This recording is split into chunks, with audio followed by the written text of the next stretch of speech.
G'day, g'day. Hello, and welcome to Gameday Live. I am Oz, and this decrepit human being to my left/right is Steve. Now, Steve is with us. He's back from the grave, and we will touch on that a little bit later on. But I'm glad to have you, Steve. It's great to have you back with us. It was don't get me wrong, staying is hilarious. But you are the pioneer, so we always enjoy having you back and piloting the ship.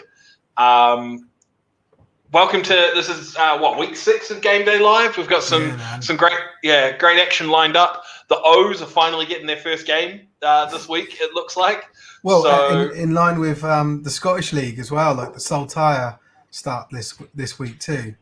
Yeah, so hopefully we'll get some updates through, and it'll be a nice, smooth process right through till you'll probably have us till usually about 5:30 is when we're here till. So we're going to be here and providing you all the updates that you need, providing you all the updates you don't, and everything in between. So I'm just going to hand over to you very, very briefly, Steve, just because I don't want to tire you too much. But how are you doing? Yeah, good. Just still recovering from what I have is COVID pneumonia, and got discharged from the hospital 2 days ago. I was there for 8 days or 9 days, I think. And it got pretty bad at one point. Like they were considering putting me in a coma and putting me in ICU. I was on like the one level below ICU, which is called MODA. It was rough, and I slowly basically I tested positive for COVID on like Tuesday, and then by I think Friday evening I was in hospital. It just got worse every day. But yeah, I'm obviously well enough to be out, but I'm on like a huge course of drugs. I'm very tired.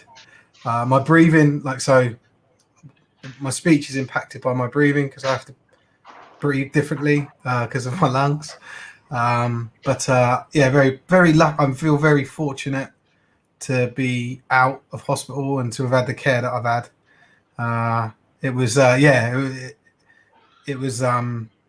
don't know. I think it wasn't as scary for me, I think, as it was for everyone else. I think there was a lot of people concerned, contacting me all the time and stuff. But I feel okay. I messaged you, and all I got back from you was gay. Yeah. Well, do you know what? It was actually really. It was. I would say, and this is. I don't really know how to quantify this or even justify it, but I would say it was as hard for me to text people back as it was for me to talk. So people were messaging me, which was like there's no point calling me. I couldn't have answered the phone. But it was really difficult to message people back. Just like the energy and the thought and everything, and it was crazy. But I mean, just to sort of address, because I watched the live stream last week that you guys did. I jumped on. I need to watch that back because that was one of my worst days. I actually had what they call the nebulizer on. That thing is they only give that to people that are like, you're one off a ventilator. A ventilator is the thing breathing for you. Where it's like down your throat. That thing does breathe for you, but it takes over your breathing. It's really weird. So as you breathe out, it also pushes out, so it feels counterintuitive. It doesn't feel like you're breathing. But yeah, it's called a CPAP machine, that was, and I was on that for 3 days. And it was, and my body temperature was high. So like when I think when I came on, like they put paper towels all over me, wet paper towels, to try and keep me cool because my temperature was like skyrocketing. But it was surreal. It was just seeing you sort of in the bottom of the lobby and then just bam pop in. I was like, what is going on? It's funny. I only did it for a laugh, but like I got told off. Like the nurse came in. Because mate, they were so like that. I don't know how long I was on it, but maybe 10, 15 seconds. But in that time, they heard me talking, and then they came in and said, "Are you okay?" Like they were so attentive when I was in that MODA, unit. Like anything out of the ordinary, they were constantly watching, you know, my vital signs and stuff. So I was like, I don't know if you saw, but I had wires all over my chest. Oh yeah, you were beeping like crazy as well. Yeah, that's right. Yeah. There's this, mate. There's stuff going on, beeping constantly day and night next to me for a few days, and like that was part of the reason I was tired, because you can't sleep properly. But it was, and yeah, so she came in. She was like, "Is everything okay?" And I was like, "Yeah." And then I switched it off because I thought, oh no, like I don't want to capture what they're doing and stuff. But yeah, it was I like it was weird because I said that was definitely one of my worst days. But at the same time, like you can see, I was still able to like talk and joke and laugh. But like it was like I could have I would liken it to like panic attacks. So you'd go like I would have and it would take 15 minutes to at minimum to calm down and to breathe again. So like if I coughed and some phlegm came up, that was it. I couldn't breathe. I couldn't regulate my breathing enough, and that's why this machine was helping me. And then like because you can't breathe, you struggle, and yeah, it wasn't nice. But well, you've said all this, and all people care about is me. Yeah, good. Hello, yeah, Chris. But yeah, congratulations it was on the big victory last week. But yeah, so I mean, I suppose just to round off that stuff, like I would say to everyone, like so I was first jab vaccinated, but not fully vaccinated. So I wasn't anti-vax or anything like that. Had I not had my first jab, I probably would have ended up in ICU. So I'll definitely say to everyone, go and get jabbed. Take everything seriously. Not like I wasn't, and Oz will probably tell you, me and my missus are two of the probably more stricter parents when it comes to coronavirus. Like we don't do stuff. We haven't been, and we still got it. And I did. And I thought it was weird that you quit your swingers club. I'm not going to lie. But, yeah, you've got to take these precautions. It's fucking, it's ruthless, this thing, and yeah, I consider myself fairly sort of healthy and optimistic and stuff, and I think that sort of helped me get through some of it. But I can absolutely see how this is taking people out. Older infirm people. It's not just about you, like as you yourself either. You've got to think about the others that can't get vaxxed. Yeah. Where it's man. It's yeah. Well, like, I honestly, like I remember being in it, like when it was like it's worse, and I was fighting it, like fighting, like obviously not fighting what the doctors were doing, like trying to help the doctors, but like look after myself. And it is a bit of a mind fuck because you're like, what can I do? What's the right thing? And but I remember thinking, like, if my mum had this, like this would be end of her. Like she wouldn't know what to do here. Like, and yeah, that was a bit of a weird thought to think, like how I could see this thing just easily taking people out, easily, and like I'm 38 years old, but I'm overweight, but not that much. Hey? Best shape of your life. Yeah, probably. Well, I am now. I lost quite a lot of weight, but yeah, like it came out of nowhere. It slowly took me out to the point where I couldn't breathe. And now I've got did you drop pneumonia. Did you drop weight in hospital? Yeah, 5 kilograms, or 5 or 6. Yeah, because I was eating, which was fine. Were you on? Okay, I was gonna say, could you eat, or were you just on fluids? No, I could eat, and I got to choose my meals and stuff. So, but I was like avoiding sugar because my sugar levels had gone up. They thought I was diabetic, and I was like, no, I'm not diabetic, and that's a complication with this coronavirus thing. Like it sends it has sent my sugar levels high, so I'm having to be treated for that. So because of that, I've now just avoiding sugar. But anyway, right? Should we get on to football? Yeah, let's go. Thank you for like last week and and covering with well, not that you were covering, but having the team there. We don't have a producer this week, so it's just no producer you, James. What's going on? Producer James. No, he's having a weekend in Liverpool, so he's going to enjoy the sights there. Hopefully, stays healthy. So it's just you and I. We'll have the first lot of games are about to kick off. Actually, shall we have a look at the fixtures?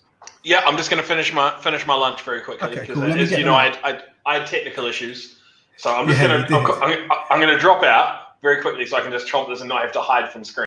Yeah, cool. All right, cool. So let me just go through. Actually, I wanted to go through the fixtures with Oz because I want to get his take on them. But I can see him chowing down. So let's go. So you can see at the top here the first fixture we've got today is Dunfermline Kings versus Highland Stags. Now this is Saltire, the Saltire divisions, one of the two Scottish divisions kicking in. So this is their first game. And I think this is a tough one to call. I think, obviously, the Highlands have got a bit of a way to travel to get down to Dunfermline. So it's an away game for them.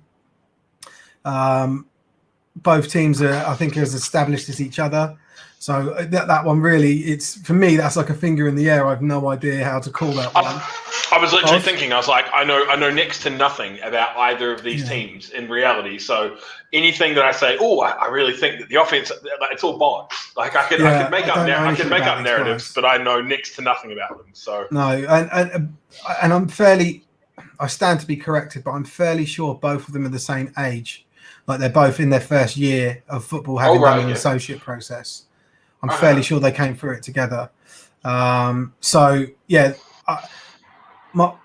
From what I hear from the Breens, like the Highlands team are strong.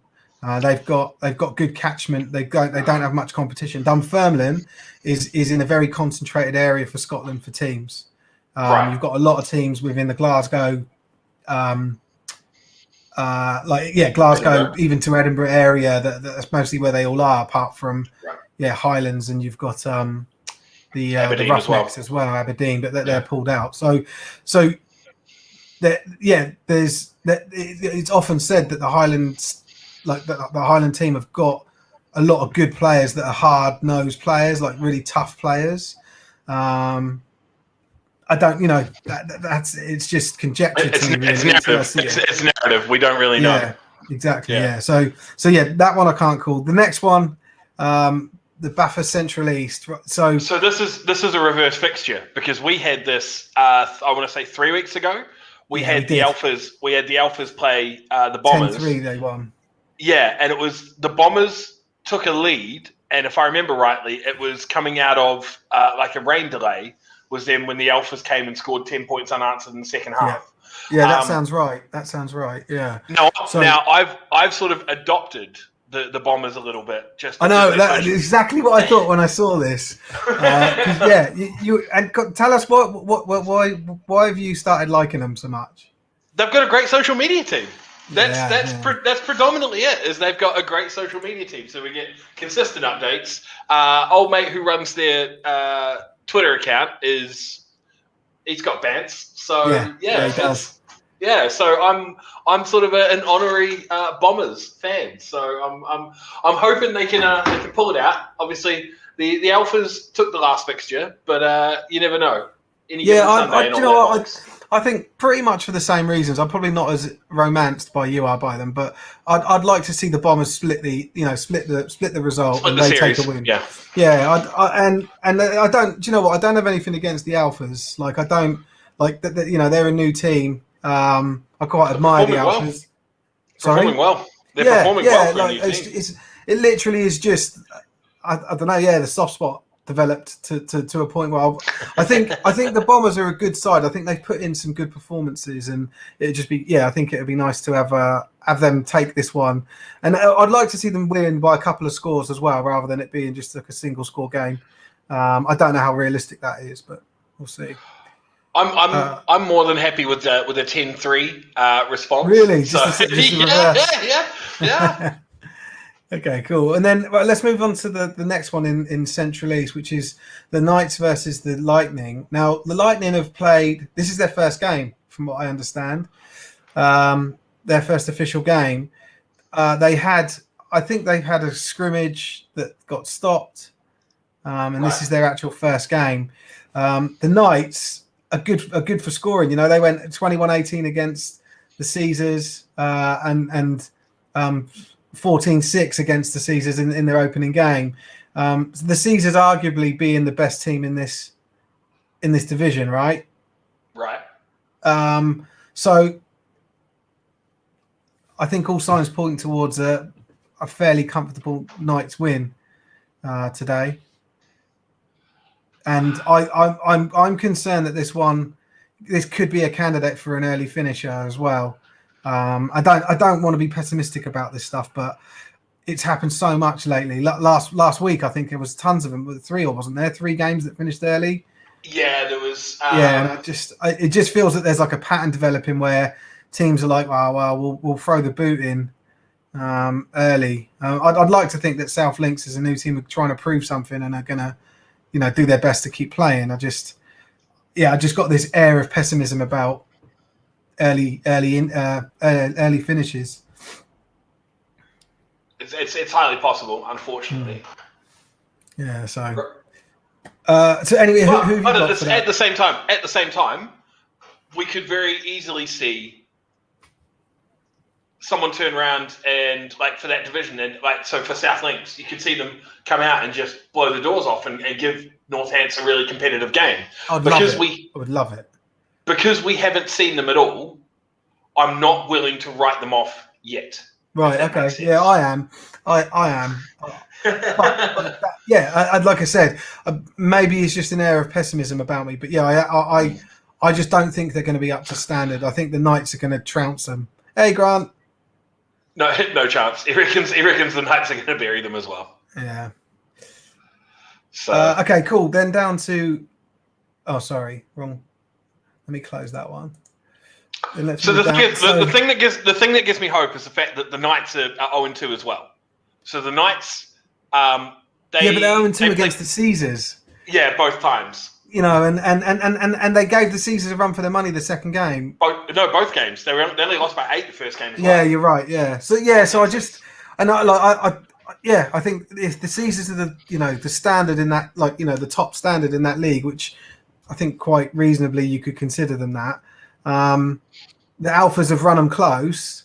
That's where I'm getting my, I don't know, optimism for the Alphas, pessimism for the Lightning, but we'll see. This one, a reverse fixture from last week that ended 61-0. I think the Steelers have. I'm gutted about the Steelers, man. This. Do you know? This reminds me of what happened with us at the Knights, Oz, when we got promoted to the Premiership. Everything the wheels just came off, and you got battered every single week. And the Steelers were an undefeated team until they met the Thrashers in the final Div 1 last year or 2 years ago. They were a team to get excited about. The thing is, it's not unwrapped for them. It's not doom and gloom though yet. The thing is, they're still 2-1. So yeah, but I think it is doom and gloom. I think they've lost coaches, they've lost players. Their offense isn't as powerful as it was. They can't score points. Their defense, it was absolutely brilliant, and their defense is probably the thing that's going to hold them together. But that's not enough in the Prem. And I know we're a long way away from competitive Prem again, but I just feel that all this hard work that they did, this amazing 2019 season they've had, they're actually going to have to step back probably down to Div 1 again before they can actually get back to where they were. I think they've got a really rough. I know we're just talking about one fixture here, but I think if we look at the next competitive season, I think they'll probably struggle to win a game. See, okay, I am of the opinion that I'm going to wait until. So I was just looking, and I'm going to withhold until they play, because they beat the Surge, and they haven't played the Revolution yet, and the Revolution beat the Surge. So I'm going to withhold until they play the Falcons. Is what I'm going to wait for. Which is the week 9, so 3 weeks' time. Yeah, so at the moment, they've got Tamworth this week, which you would assume would be a rough game. They should win next week against the Revolution. And then they've got a bye week in week 8. No, I would back the Revolution over them. Would you? Yeah. The Revs were giving the Leicester Falcons a run for their money. Obviously, a 2 American down Leicester Falcons, which made apparently all the difference. But the Leicester Falcons were no joke. In week 1, they played the Tamworth and ran them close. Mate, the Revs struggled. The Revs struggled against the Surge last week. It was a Yeah, game they that was did. called. Yeah, you're right. I remember. It was called due to injuries at the end of 3 quarters. But yeah, we were getting the updates from that game, like a few of them, and it was close. Like it was Yeah. not. yeah. And it was the Surge if I remember rightly, the Surge opened the gate starting. They were up 6-0. They scored first. So Right. I think that the Steelers, if they don't beat the Revolution, they could definitely run them close. Yeah. And then, so I'm going to wait until they play the Falcons before I Yeah. decide whether this season is a complete That's write-off. That's a long way. That's a lot of football. There's 4 weeks of football away. That is. But yeah. Well, they've got obviously no offense, guys, but the game against Tamworth today, I'm probably saying you're looking at a 50. It's another 60-0, isn't it? It's another. Yeah. Yeah, they're not going to get anything out of it. So it's after that. They've got the game against the Revs next week is a big one. If they come away with a victory against the Revs, so yeah, I'm not willing to write them off just yet. We'll see. I think the Revs will take them. I think the Revs will take them next week. But let's carry on with this week. Another fixture that we've seen. Like these 2 teams. Actually, these 4 teams, probably the most evenly matched teams that we've got across the divisions. Whenever, I can see any of those teams playing each other and any one of them winning. The Gladiators pulled it out last week, if I remember rightly. Yeah, let's get it up. Let's have a look. So the Glads beat Ooze Valley last week, 21-0. They had a good victory. And then the week before that, the Cats beat the Devils by 8. Yeah. And then the Cats beat the Gladiators by 21-0. So Ipswich looked like the strongest team in that division, but easily today I think that the Cats could take Ipswich. Do you know what I mean? I think it's. Well, that's what I was going to say. I was going to say it's like Ipswich seem like the strongest team, but they're both yet to play the Cats. They yet to play the Cats, and that's today, isn't it? Yeah. Yeah. So that's a hell of a game. That'll be a hell of a game. Well, both of them are, because Colchester and Norwich is a decent game as well. Like I said, that is Colchester. I would say based on previous results, you'd think Norwich should edge the Glads just based on the fact that they got closer to the Cats than Colchester did. Yeah. Just looking at that alone. Yeah. So I'm thinking. I think the Cats will beat the Cardinals. To be honest with you, I think I'm going to call. I'm going to call Cats over. Okay. Yeah. I'm going to call the Cats over the Cardinals. Okay. And then I'm going to call. I hate to say it because we've got to mention him again. Crazy Dave, Colchester Gladiators. We love Crazy Dave, don't we? We do. Yeah. So Russell's come out and he reckons that the Cats should win comfortably. Okay. So I reckon. I don't think it's a comfortable win. I'd say by one score, maybe like a 7-point game at least. I think the Cats beat the Cardinals, and I think the Devils probably win by 2 scores over the Glads. Oh, do you? Okay, that's cool. See, do you know what, mate? I feel I could say the exact opposite to you and be as confident. I genuinely, and I don't mean that to be contrarian. I just mean no, of course. It's I feel that they're those games could literally swing either way, literally. But I will go. I do think the Cardinals will beat the Cats today, and although I do think they're the underdogs, weirdly, but I'm going to back the Cardinals today, and I'm going to back the Devils as well to win. I haven't got any score prediction. So just before we move on to the next div, we've got a couple of quick updates. Cool. Yeah, so the Bombers kicked off to start the game, and the Alphas started on their own 27-yard line, and then they have moved the ball for first down. The Alphas have, and that's the most recent update we got, and that was 3 minutes ago. So Alphas are moving the ball; they've got first down. Northants against South Links is underway as well. Lightning kick was returned to the 23-yard line. Holding penalty set them back 10 yards. And then a massive catch by number 14, Caius Magero, has set the Northants Knights up at the Lightning 15-yard line. Doncaster just kicked off. and the Mustangs have the ball and are driving. I don't know. We'll have a look. Let's have a look who they're playing. I know they were playing this week. So they're playing the Bobcats. We'll get to that. Pray for Donny. Next game was picked as game of the week by the Breens. I actually wouldn't have picked this as game of the week. I don't think the Olympians are going to get close, to be honest. Right. So that's the big question, right? Is it no? Because the Exiles ran the blitz close twice. Yeah. And is that it? Does this now mean that the blitz of, are not as good? Or if you look at the fixtures, all we've got is 3 Exiles fixtures, 2 against Blitz and 1 against the Warriors, which you probably shouldn't even count.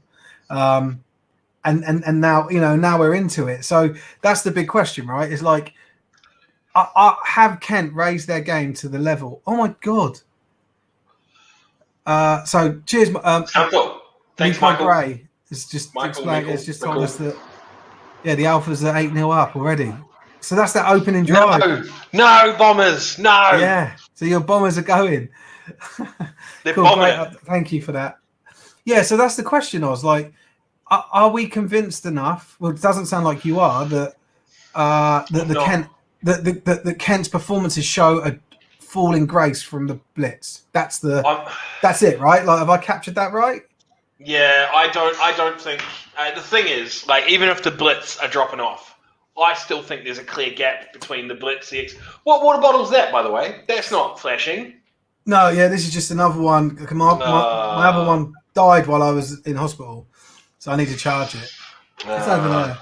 Sorry. I knew someone would bring it up, but you should have known it was me. I should have known it was you. Yeah. As it stands, I don't think. Like, I think there's a clear gap between the Warriors and then the Exiles and the Blitz. But then I think there's another clear gap between the Exiles and the Blitz and the Olympians. Like, I don't see. So you put the Exiles and Blitz together and the Olympians below them? Yes, correct. I would put it into 3 different tiers. Warriors at the top, Exiles and the Blitz in tier 2, and then the Olympians at tier 3. So apparently Northants have signed an American quarterback and middle linebacker. So that's why they're well, is this an Iron Man or is this two players? I don't know, Grant. Yeah, Grant's driving back from Scotland with the wife, so he won't be interacting much today. So I'm not sure. But I think Journey Grant. I think the Blitz win by 14 or more. Oh, but that's not what I was expecting you to say. I was thinking you were saying 30, 40 or more. I think I would go with that. I would say 14 points easily. I'd say 20. I reckon they win by 20. Okay, cool. So so we're both going for a blitz win today. It's going to be good because I'd love for the O's to come flying out the gates and be rejuvenated. They signed a lot of players. They've had some really good social media. They've got Coach Rick back. Who they had years and years of success with. So, everything's sort of set there for them to like turn a corner and to start improving, year on year again. But I still think that the Blitz are going to outclass them. Yeah. That's what I think. Right. Okay. So let's move on to Hadrian's. So the DC Presidents and the Gateshead Senators, I'm fairly sure that those two have played and they didn't finish the game. Sounds about right. Oh, no, they haven't. It might have been pushed out, but DC neither of them have scored a single point all season yet. They've played. Oh no, sorry. Gateshead has scored 6 against Northumberland. Yeah, against the Vikings. I think Gateshead are slightly less crap. You would assume they would be the better team. Yeah, better is probably the better word to use, but I think the way that I look at it is DC are just I find they seem to be struggling quite a lot. They're a team that have just dipped in and out of the league for years. That don't ever really seem to get going. They seem to pull what does the DC back. Stand for? Durham County. Oh right, okay, yeah. So Durham County Presidents. They've had different leadership over the years and stuff, and I'm just not convinced by them. They've never done anything sustainable. for me to win me over. Not that they tried to win me over, but do you know what I mean? Like, I just never convinced by them. Gateshead are a lot more established. They're going through a really tough time, but an established organisation. They're going through a tough time in terms of like coaches and players at the moment. That their prestige and their history, for me, should see them as like I think that in my mind they should always be like a Div 1 or even a Prem team. Like it's always intrigued me. It's always intrigued me that we've never had like I know Newcastle Uni has one, but there's never been an established team claiming Newcastle for their name. Like, because obviously Gateshead's over the River Tyne. It's over the bridge. Yeah. So they're classed as a sort of town/city unto themselves. Yeah, you're right. There's never been a team. Well, not that I'm aware. I think years ago they were the Newcastle Blackhawks or something like that. But now when we're supposed to be at like the peak of what Britball's supposed to be or some shit like that, I don't know. But like we don't have it. It seems weird to me that there's no established team claiming Newcastle for because the uni. Yeah, because the uni's got a pretty decent team. Like I don't know if they're like that was who GQ played for when he was at uni. He played for Newcastle Uni. So right. Yeah, no, he started playing uni again. I noticed. I think he's gone back and done. Huh? He was playing for Oxford. Yeah. He's still what a signing he would be, man! He's an absolute monster. And has played for years, and he's now going back and playing uni because what's he doing, a master's or something? He's doing his PhD at Oxford. They're paying for it. He was on a fellowship. Unbelievable, mate. Yeah, that's the thing. He's like monster, but he's this like he reminds me of like Dr. Jekyll. Like he's like a professor, or like the lizard bloke from Spider-Man. Like this just absolute genius. That's this fucking specimen. I bet they loved it when he turned up and was like, "Oh, I'm coming back to do a PhD. Can I play?" I bet they were like, "Yeah," but that's the most amazing thing ever. He is the smartest. He is the stupidest smart person I've ever met in my life. Like when he tore my door off its hinges. When he came and stayed with me for one night, and he tore my door off its hinges. And when I got home the next morning, and his excuse was, I thought it would be easier to explain it to you than it would be to explain it to your neighbours. So I broke down your door instead. He didn't want to sleep in the lobby of like the apartment lobby where there's couches and stuff. He wanted to sleep in a bed, and the only way to do it was to break my door down and sleep in my bed. Prick. So he paid for it. Don't get me wrong. Like he paid for it. He's all hard. It's just a nightmare, isn't he? He's just an idiot. He's just an absolute moron. But a genius idiot, a professor. Oh yeah. Genius idiot. Like literally working in laboratories. Like he's a scientist, isn't he? Like, yeah. I don't know. Like it's this thing. I'm not smart enough to tell you what he does. Like that's how next level smart he is. The guy's an absolute like just spastic of a human being at times. He's amazing. But yeah, so I think Gateshead will take that one, but I think it will be a low margin. And Northumberland, Darlington, I think they get paddled. I think they get paddled. Do you? Oh, okay. Yeah. Well, we'll see. And then Northumberland, I mean, not Northumberland. Right? I think. That's what I mean. I think Darlington gets paddled by Northumberland as well. Oh, sorry. Yeah. I'm with you on that one, mate. Yeah. Right. Let's move on. So Doncaster, Leeds. We know that one's kicked off. Don't think we've got. Oh no, yeah. The Mustangs are winning 7-0. They've just had a opening 11 play, 70-yard drive, and Tyler Umland carries it for 4 yards to a TD. So well done, Tyler, mate. And good to see Donny on with the upper hand. Well, I was going to say we had a couple of weeks ago. Hashtag pray for Donny. Hashtag pray for Donny. Which game was there? It is the Yorkshire Rams game. Was it? The Rams game, yeah. Yeah. So good to see them in a more competitive environment. Hopefully, I think I'm still scarred to the point where I can't back them to win this game, but it's so far so good for them. I still think Leeds will take this one, but I don't. I think Donny takes this because I think Donny takes this. I think they're middle of the pack. Like them, Leeds, Humber are all sort of middle of the pack. The Rams and the Giants are at the top, and then no offense, but I think Nottingham's at the bottom. That's why I think the Giants will put. I think the Giants will put probably 40, 45 Oh, the on. Giants aren't playing today. That fixture shouldn't be on there. I don't know why it is. Oh, okay. Has it been because I did see from their social media that game team got withdrawn during the week, cancelled. right. Oh, I think if I remember rightly, I think it was a controlled scrimmage, which the Giants were really pleased with because it was like for them the controlled scrimmage was like no starters, no second string. We're just third and fourth stringers getting game time. Scenario so they do it as a friendly, kind of what Manchester and Northumberland did last week. Yeah. So and then Nottingham still pulled out, which I know the Giants weren't really pleased about. So yeah, that I thought I removed the fixture, but I didn't. So that shouldn't be there. Well, their under-19 team played today against the Yorkshire Assassins, and they won 34-14. So yeah, shout out there to the Giants. I think they're 9-0 now. That under-19 team. Yeah, so shout out to the Sheffield Giants under-19 team there. They're a great organisation, and up and down that entire organisation.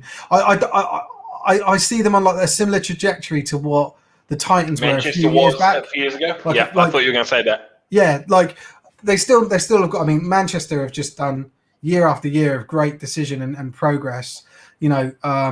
But Sheffield are like they're on a similar trajectory to them. I'd say Houghton were as well, but they sort of come off the rails a bit. Houghton were, they were a club that were really nicely run. Team close to old Mikey's heart. Yeah. One of his. He's got plenty. Right, so let's move on to Red Rose, the Nighthawks and the Wolverines. I think this is a case of the Nighthawks are going to spank the Wolverines, but the Wolverines ain't going to take it lying down. Like they seem to be the team that's like the underdog. They're turning up and they're representing themselves every single game. And I've had a lot of respect for the Wolverines this year.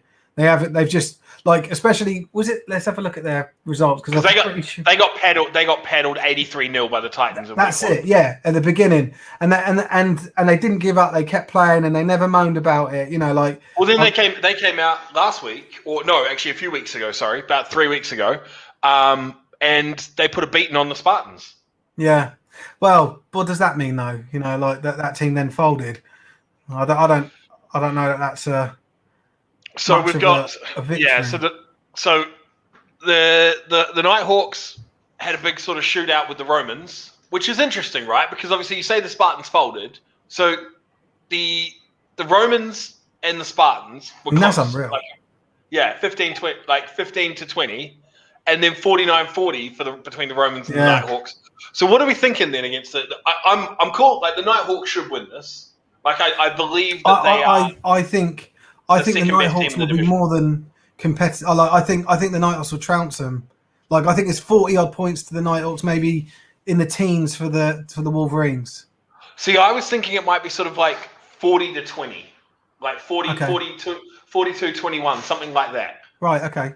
Yeah, I don't know. I think maybe a score less from the Wolverine side.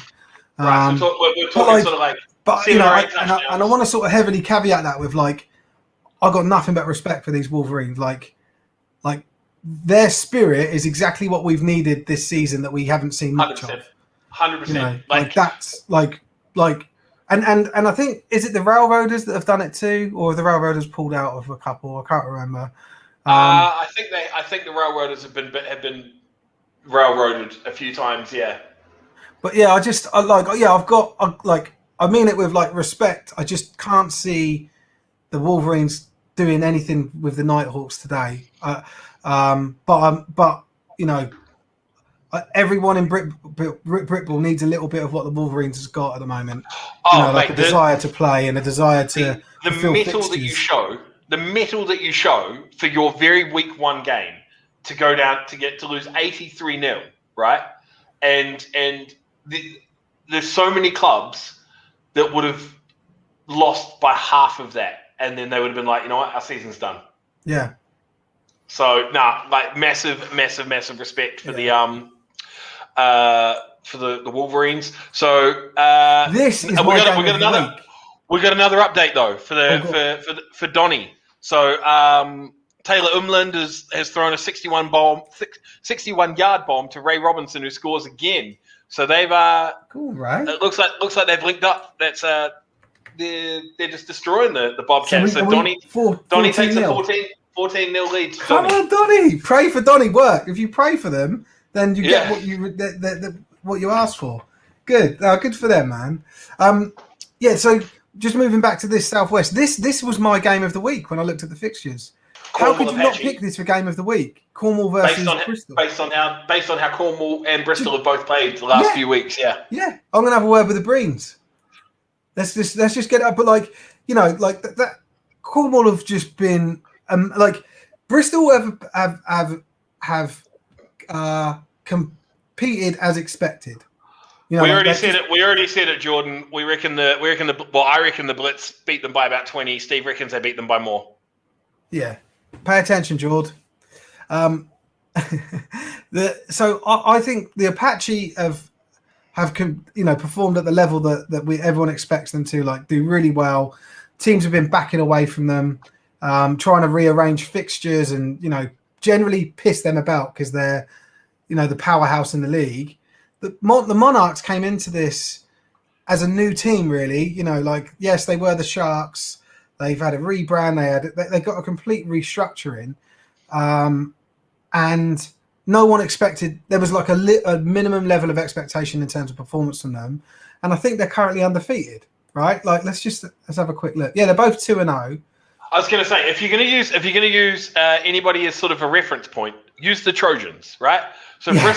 Bristol beat them 52-0, and Cornwall beat them 49-7. Yeah, wow, yeah. But then, if you're also going to look at that, Somerset beat them 57-0. So, correct, yeah. but I think the Trojans, the wheels came off on the Trojans, game 2, and I think they're in a bit of denial about actually, where they are as a team. I think, right. I commented publicly saying I think they're gonna, they're probably gonna end up folding, and then some coach went, "Oh, that's news to me. I'm a coach." I was like, "All right. Good for you, mate." I can only tell you the stuff I've been told, but I think the results speak for themselves. Torbay have lost it, and but did they ever really have it? Yeah. I think they were doing all right. They started to get some good results a couple of years ago. The last season they played, there was a lot of I don't know if it's healthy rivalry, huge rivalry between them and Somerset. So then Somerset beating them 57-0 is an open wound. That's a big one for them. They would have fancied themselves the same. They would have fancied themselves against the Raptors. But then for the Raptors to win that and then back out of their next one was ridiculous. So this league's a bit of a joke, and I would say that only it's a 3-team league. It's a 3-team league. It's the Monarchs, the Wyverns, and the Apache. Their game, they want to play. They're up for it, and that's why I would have picked this one as game of the week. I think this one is the 2 undefeated teams, if I remember correctly. Yeah, the 2 undefeated teams in this division. Their scoring is quite similar. They've got similar results against the same opponent. This is a good game, and I find myself backing the Monarchs. I want the Monarchs to win this. Okay. I don't have any allegiance with these teams. I just love their story. I love that they got absolutely fucked over by their old coach manager.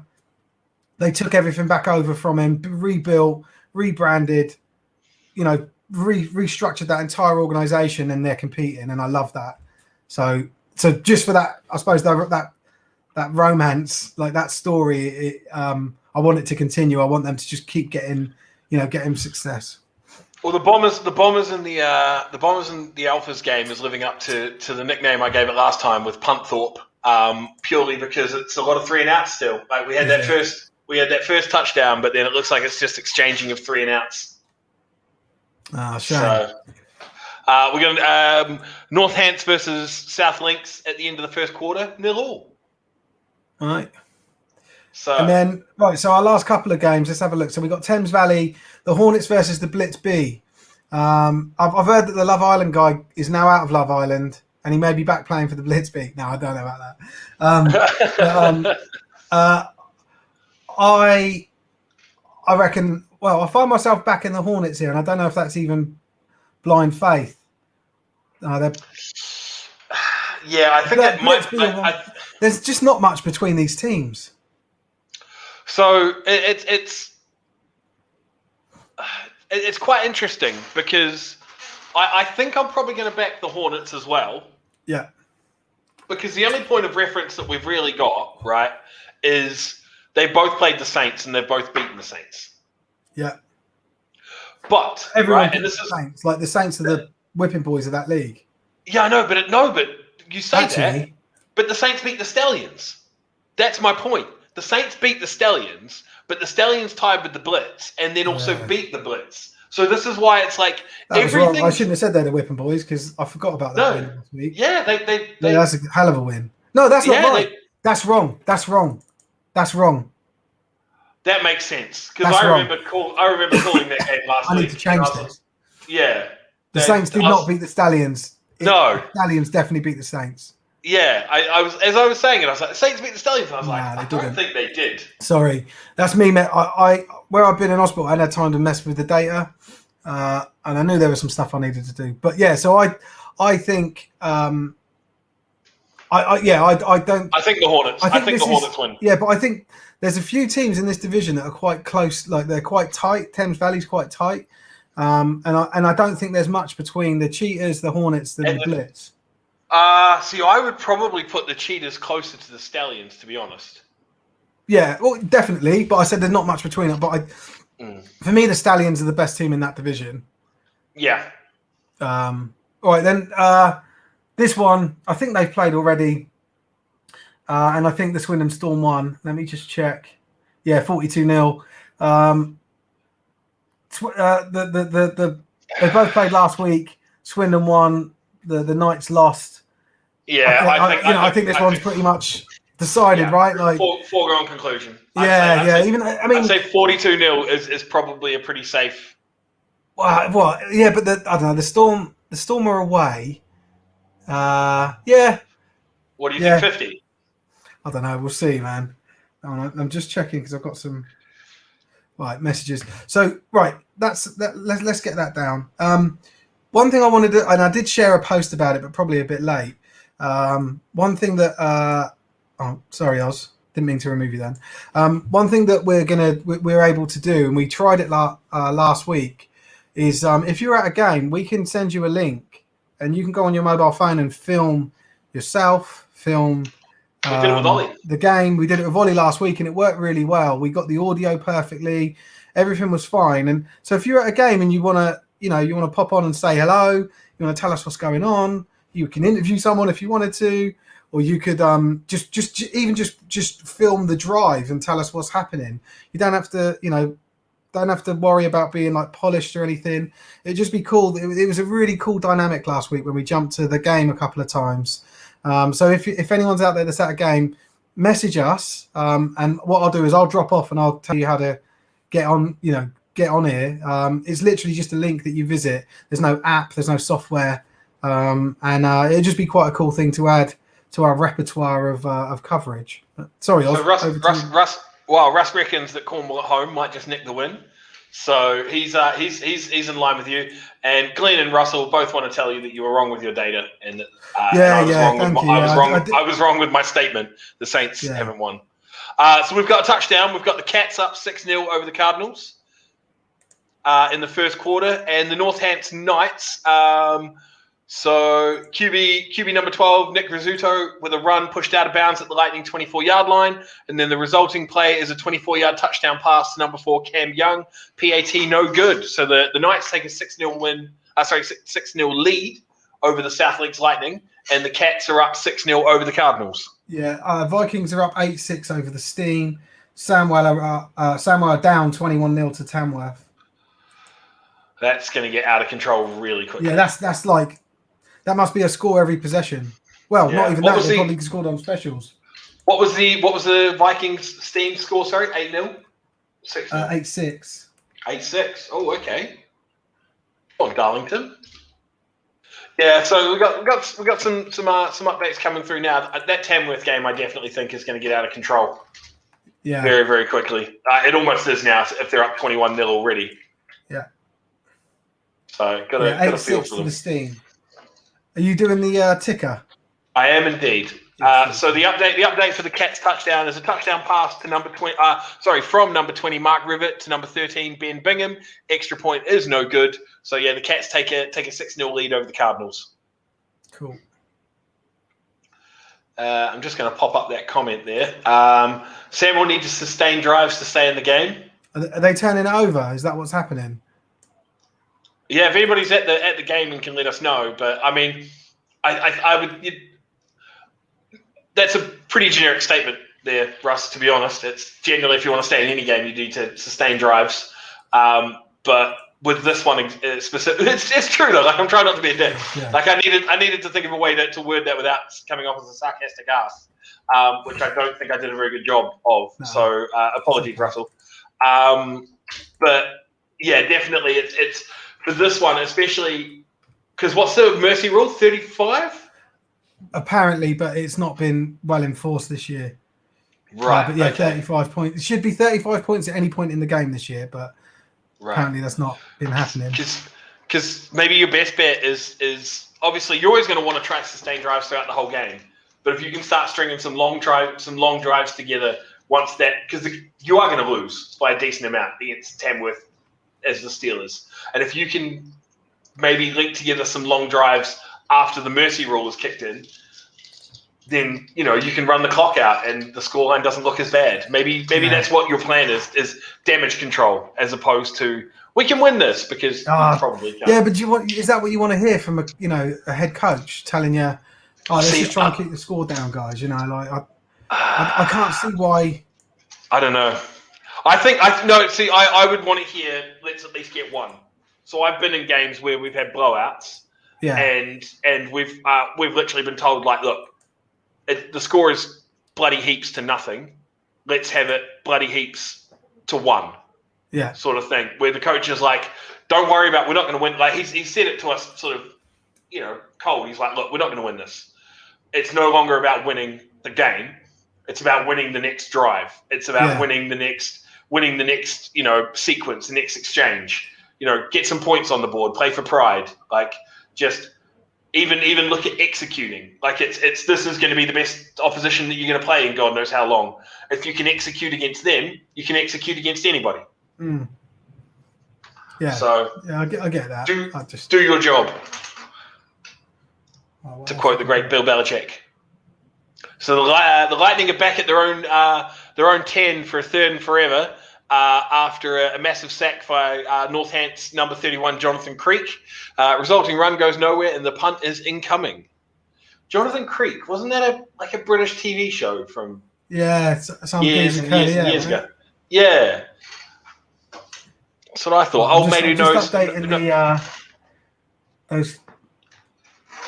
that data, that the scores and everything, because that was annoying me. I see where I went wrong. So Linvoy, this is Linvoy Primus. Yeah, this is the ghost of Steve. Who's called themselves Linvoy Primus? It's not the real Linvoy. Do you know what Linvoy Primus is, Oz? No, I'm going to say I don't. I'm just doing former Pompey player. Oh, is he? Yeah, that's not. There's no way that's Linvoy, proper Linvoy. I used to know Linvoy. When I worked at Portsmouth Football Club, so I know him and his wife Trisha. So, then that's why he was worried for you. He thought you died. There's no way that's him. What, you don't think the real Linvoy Primus would have Motorhead as his Facebook photo? I can't see the photo. Oh yeah, he's got Motorhead. My software doesn't. It shows everything, but it just shows blank profile pic for some reason. Oh right, yeah, no. So it's he's got the Motorhead for his. That's not him. The imposter. Let's ban him. What if it is? What if it's the real Linvoy on a burner? If he's on a burner, why would he use his real name? Because all you have to do is everybody be like, oh, that's not the real Linvoy. Like it's hidden in plain sight. It could be if it is I Linvoy and say hello to Mrs. That's the thing. Like you look how quickly you dismissed him straight away. You're like, oh, that's not the real Linvoy. What if it is though? And he's found the perfect disguise, was hiding as himself. The Cats are 6-0 up against these Cardinals. Yes, we did talk about that. Oh, did we? Sorry, I don't think I've got it. Yeah, it's even on the ticker. Have a look. There it is, right down the bottom there. You're ahead of me. I was. I am. I caught sleeping. So where are we? It's all right, mate. It's all right, mate. You're a little bit under the weather. We'll let it go. Fucked. I'm like sweating badly at the moment. I just need to relax a bit. So the Steelers have come out and just let us know that they are 21-0 down to Tamworth. So the Cats Cardinals game is at the end of the first quarter, and that is at 6-0. So Doncaster were moving the ball, but an interception ends the next Mustangs drive. So the Bobcats defense is stepping up there, and we've got another interception in the from the South Links Lightning. So 1st and 10 from the Lightning 23-yard line. Pass is intercepted in the end zone by number 8 and returned to South Links for the 14-yard line. Nice. Hatch just sent me a picture of Liverpool Primus. I googled him, mate. Did you? Yeah. He's a top boy. So I would question, right? I'm questioning if you're intercepting the ball in the end zone. Yeah. Why are you taking it out? Why didn't you take a knee? Because you're only getting out to the 14. Yeah. Do you reckon he's just excited? Do you reckon he's like... Well, you say you're only getting out to the 14, but you're probably doing that on an 85-yard field. So it's pretty much a touchback. 25. Yeah, it's like getting out to the 25. Right, okay. So the Bombers have gone for it on 4th down. Right. You should just take a knee. If you pick it in the end zone, just kneel. Yeah. Easy, innit? You don't worry about it then. Well, because if you're getting out to the 20-yard line on an 85-yard field, then, that's like getting out to the 30 anyway. So yeah, exactly, yeah. No, you're right. You should be taking a knee. But I don't know that I would either. I think I would just fucking go for it. Get open space, like your eyes light up and you're like, yeah. No one can catch me. So the Bombers have gone for it on 4th down. It doesn't work. So Scunthorpe take over on their own 14-yard line. So it looks like it's going to be essentially a replay of their last encounter where it was a lot of 3-and-out punts, 4-and-out close-ins. So ain't nobody kicking no field goals on there.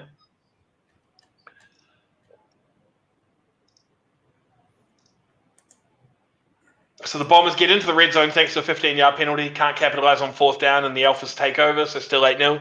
So thanks very much. Thanks very much for that. Michael, can you let us know? Is it Michael or is it Michael? Because we want to make sure that we're pronouncing Mikal. Yeah. If you can give us a little sort of hyphenated breakdown of how to pronounce it, just to make sure spell your name. Yeah. Just to make sure we're doing it properly. We want to do you justice. You're giving us these great updates. Yeah. Thank you, mate. I don't want to seem like we're ungrateful and we just don't care about how to pronounce your name. So Mikey. Just call him Mikey. Mikey. Yep, Mikey it is. That'll do us. Well, make sure he agrees. Don't want anyone stitching someone else up. Yeah, true. He might not even know him. He's just like, yep, call him Mikey. Yeah, just call him Mikey. So have we got some raffles you want to talk about, Steve? Yeah, we got one. Well, we've got a few at the moment. So there's one that's like quite a large one, which is all like it's 8 NFL player signed NFL player items. There's some big names in there. Well, all big names. So I saw the Ray Lewis. Yeah, I saw the Ray Lewis. Yeah, Ray's in there. Yeah, so that one's big because the way that one it's running, the format we've done that is a pick format. So there's 8 items up for grabs, and then there's 8 raffles that run alongside it. So the first raffle was for the first pick, and then the second raffle was for the second pick. So the idea is that you can enter multiple raffles and end up winning different picks. So if you win, let's say if you win. So you enter the way that I'm just trying to wrap my head around it. That if you enter the raffle for the first pick, and then you enter the raffle for the 4th pick, and then you enter raffle for the 6th pick, if you win all 3 of those, say, because you're ridiculously lucky, or you've spent a lot of money and bought all the raffle tickets, I don't know, but you essentially get first refusal for whatever item you want. Doesn't matter what else is it. Yep. Yeah. Out of all of those 8 that are being shown. Sorry. Yeah. Can't just tell you to buy you something and get it signed. Yeah. It's not a request. Yeah. Yeah. And then you've essentially got to wait for 2 more people to pick the items that they want. Yeah. So we do them live. So, and obviously, if the people are watching, then we get to actually see what they've picked. But the idea is that we wait till we sold all of the 8 raffles out, and as you go down the picks, there are more tickets available, but they're cheaper. So like a pick 1 raffle ticket was like £14, but there was only 20 of them or something. And a pick 8 will be something like £5, but there'll be like 40, 50 tickets available for it. So, the idea is that we cater to people that have got different preferences for what they, for their purchasing of their tickets. And then the idea is that, so all of those items, get drawn, all of those raffles get drawn at the same time, one after the other, right? So, and let's say you were on and you had pick 1 and you won pick 1. If you were on the live stream, I'd be able to say to you, which item is it you want, Oz, and that adds a bit of excitement to it, because you actually get to see, people actually selecting stuff live. That's what we're hoping for. Most of the time what happens is we get a couple in and then the people aren't on, so we have to go back to it. But it doesn't change the format. We still draw everyone live.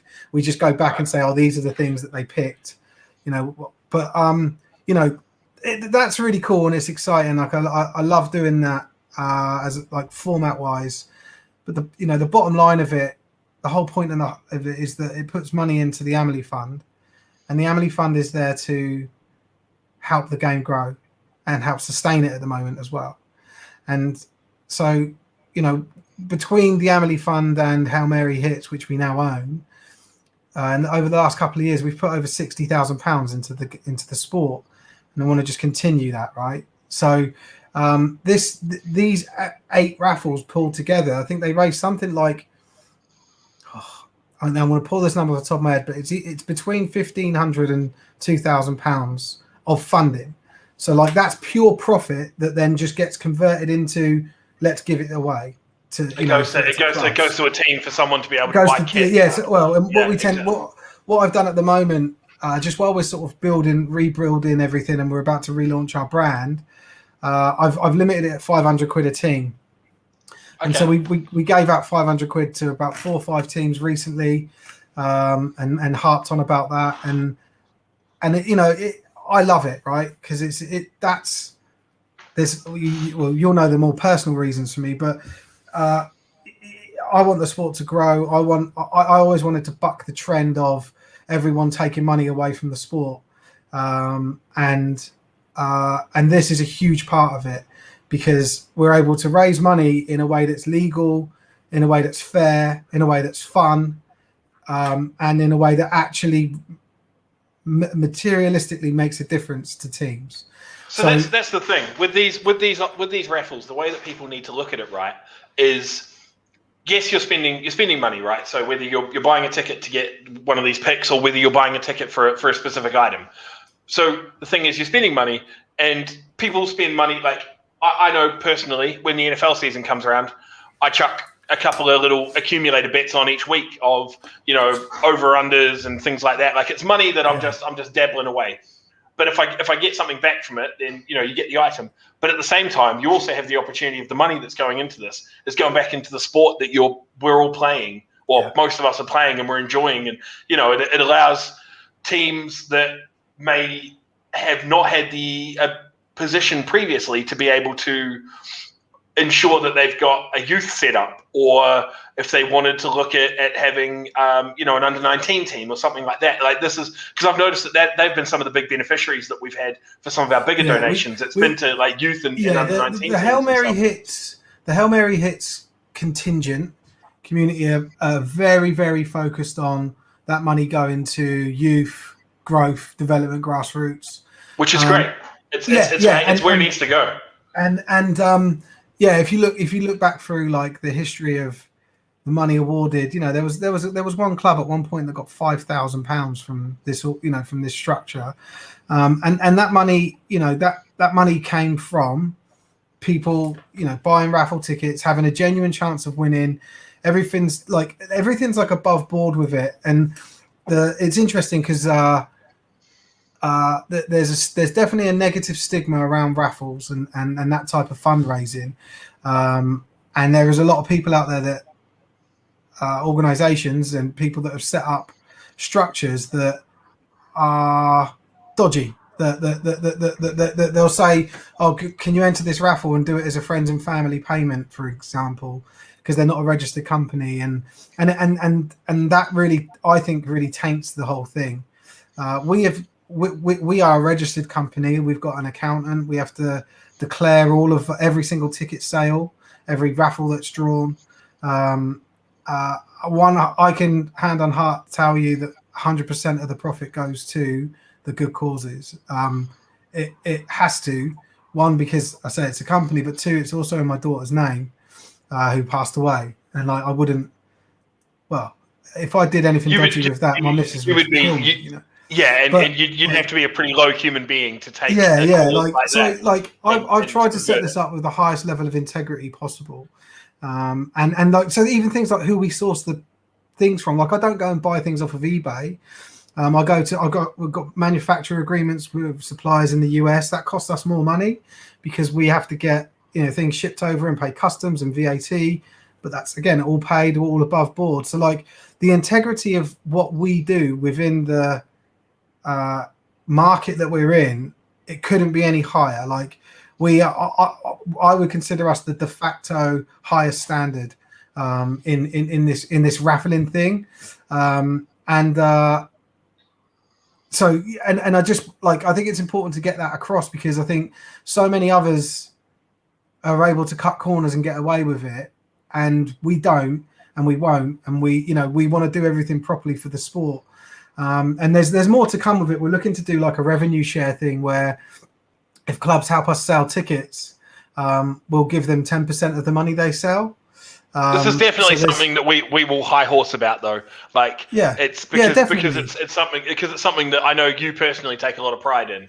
I'm just going to interrupt you. I don't think I do a good enough job promoting it, to be perfectly honest with you. But then at the same time, while we're pending this rebrand and like the new website and the structure that's to come, it will make all of this stuff a lot easier. So I don't like, at the moment, it's sort of like a little bit of a limbo state where we're still running it. Everything's working fine. We've got this huge upgrade coming soon.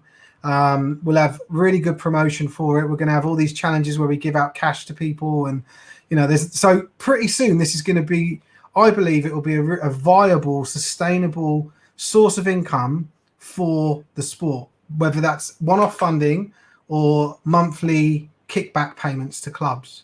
I am going to interrupt you for a little bit. Anyway, though. Sorry, yeah. So we got some updates. So it looks like Lincolnshire's defense has turned up, because as you can see from Mikey, we've got a score update there.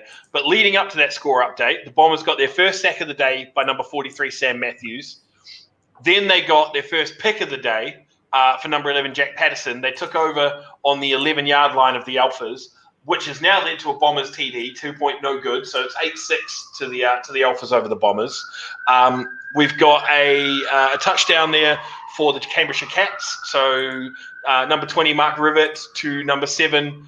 I'm going to butcher that name, so I'm going to avoid that. I do apologise. And then the 2-point conversion from number 31. So the Cats are up 14-0 over the Cardinals currently. So just to recap on that, we've got the Bombers up 8-6. We've got the Bombers down 8-6 to the Alphas.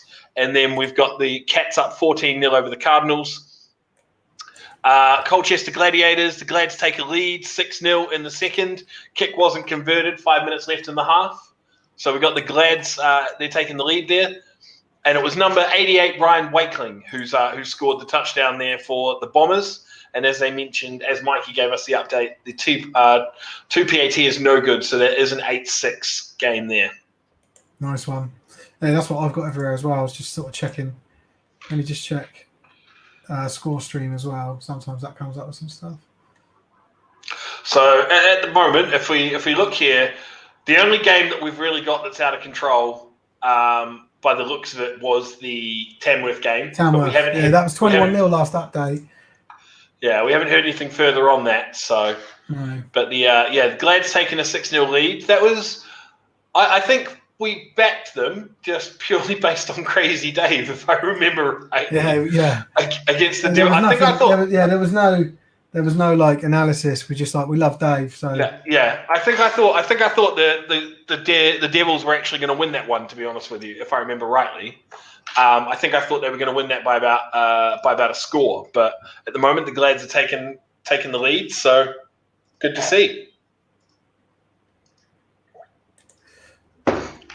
I got a picture from Mikey. Mikey is involved in a Northern Irish team called the Razorbacks, and they played today. And he travels over there to coach and play with them. Yeah, he told me about this. Yeah, so he sent a picture in. I'll get it up. Where's producer Hatch today? Is there no producer Hatch today? Is he just going to be witnessing? He's not available. Instead? I don't know. There you go. Mikey sent this picture in. Oh, the Hogs. The Hogs. 21-14 loss they suffered today. Oof. But, he said the other team scored like three quick TDs, like sweeps to start off with, and then it was all sort of downhill from there. Nothing yet that we've got, Russell. We're looking. If anybody's got any, we would love to hear an update on the Let's Be Hornets. But unfortunately, both teams have dismal social media presence. Yeah. Right, I just want to do a quick update on the old. Hold on. Losing my mind. I'll do a quick update on the disciplinary stuff for this week. Yep. Cool. So let me just get that up. So we've got. So you can see there's for Sam Busher today is suspended because with 4 minutes and 10 seconds remaining in the third quarter, he was seen to headbutt an opponent. Also this week for the DC Presidents against the Gateshead Senators is Ryan Williams during the continuing action. After a tackle out of bounds, number 9 was seen kicking an opponent whilst they were lying on the ground. Right, so a kick there. What is with all these headbutts? Yeah. Wow. So we've got a headbutt for the Steelers. We've got a headbutt for the Clyde Valley Blackhawks. Yeah, but that's not until next week. I was just reading out this week's ones. Nathan Webb, Mr. Suspended for 3 games, still has got 2 more to serve. Oh yeah, he's got this. Yeah, next weekend. It's just what is going on. There's some. I had a quick look at this earlier in the week. I remember there was something that made me chuckle with all like the field markings. I can't remember which one it was, but I'll come back to it. But yeah, that this part of the report always makes me laugh, like the mechanics side of it, where the refs sort of report little bits and pieces. So yeah, sometimes you get some crackers in there. It's because I was looking at that report, right? Because Inverclyde's in Scotland, right? Yeah. Yeah, and Clyde Valley is also in Scotland. Correct. Yeah. So it's all just Scottish people headbutting each other. Like, is that? Yeah. They're not been taught heads up correctly yet. They just Can we get an update from the Brains? Can we get an update from the Brains? Why are you all trying to headbutt each other? What do you have against each other? Unless I've still got Limboy Primus up on my screen. Mate, he won an MBE. He's 21-0. Merseyside are up 21-0. Oof. Jesus. Against the Wolverines. We did think that was gonna be sort of a 40 to 50 pointer. Yeah. Maybe more. You'd have to think that's probably second quarter now at least. Oh yeah. You'd look I don't know. As if the refs started their clocks. Oh gosh, don't do that. Right, so just having a quick look. So it's still 14-0 to Donny. The Donny QB has thrown a second pick and Leeds have the ball. So it looks like the defense is coming to play there for the Bobcats. Second interception of the game. I think the Bobcats are good for 2 scores in this game. You reckon? Yeah, I do. I know they haven't done much yet, but I don't feel like giving up on them. Okay, so we've got the 2-minute warning at the Knights Lightning game. So Knights 4th down at the Lightning, 31 after a false start penalty, and we're into the 2-minute warning there. So we're almost at halftime in that game now. There's a lot of games we don't have scores for though. Blitz, Marks, Apache. Oh, we've got a. We got a pick 6 for the Bombers. Yeah, there we go. Mikey's just come through for us as well. So pick 6. Russ, number 37, Russ Holden. 2 PAT is no good, but the Bombers take a 12-8 lead over the. It's a game, isn't it? It's a good game. We've got an update for Blitzby and Hornets is 0-0 mid-quarter 1. Oh, nice one. Thank you for that, Jake. Yeah, much appreciated, Jakey. He's got a lot of spare time with the Sussex withdrawing from their game this week.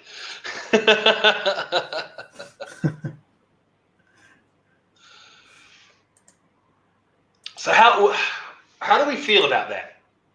What? Sussex. Because you had an interview. Because you had an interview with the Sussex coach. Yeah. Before the Coach season. Ellis. Yeah. And he called for an 8-0 season. Yeah, and he was extremely confident, and I wonder what's happened there, because like I've seen Ollie de Ruyter, who was the QB who did our thing last week. He's put himself down as a Sussex. He's at the Thunder, the Thrashers. No, now. Thrashers. Yeah, he's gone to Solent. Yeah, and so is Dave Gibb, who was a coach. He was one of their QB coaches. Or so something's going on there, right? Like those are two quite key people at that organisation that have now gone both over to the Thrashers. To a competitor, like in the same division. Man, Jake's a man who knows a lot of people. No, you've got a lot of spare time on your hands, Jake. It happens when your team folds. So, and it's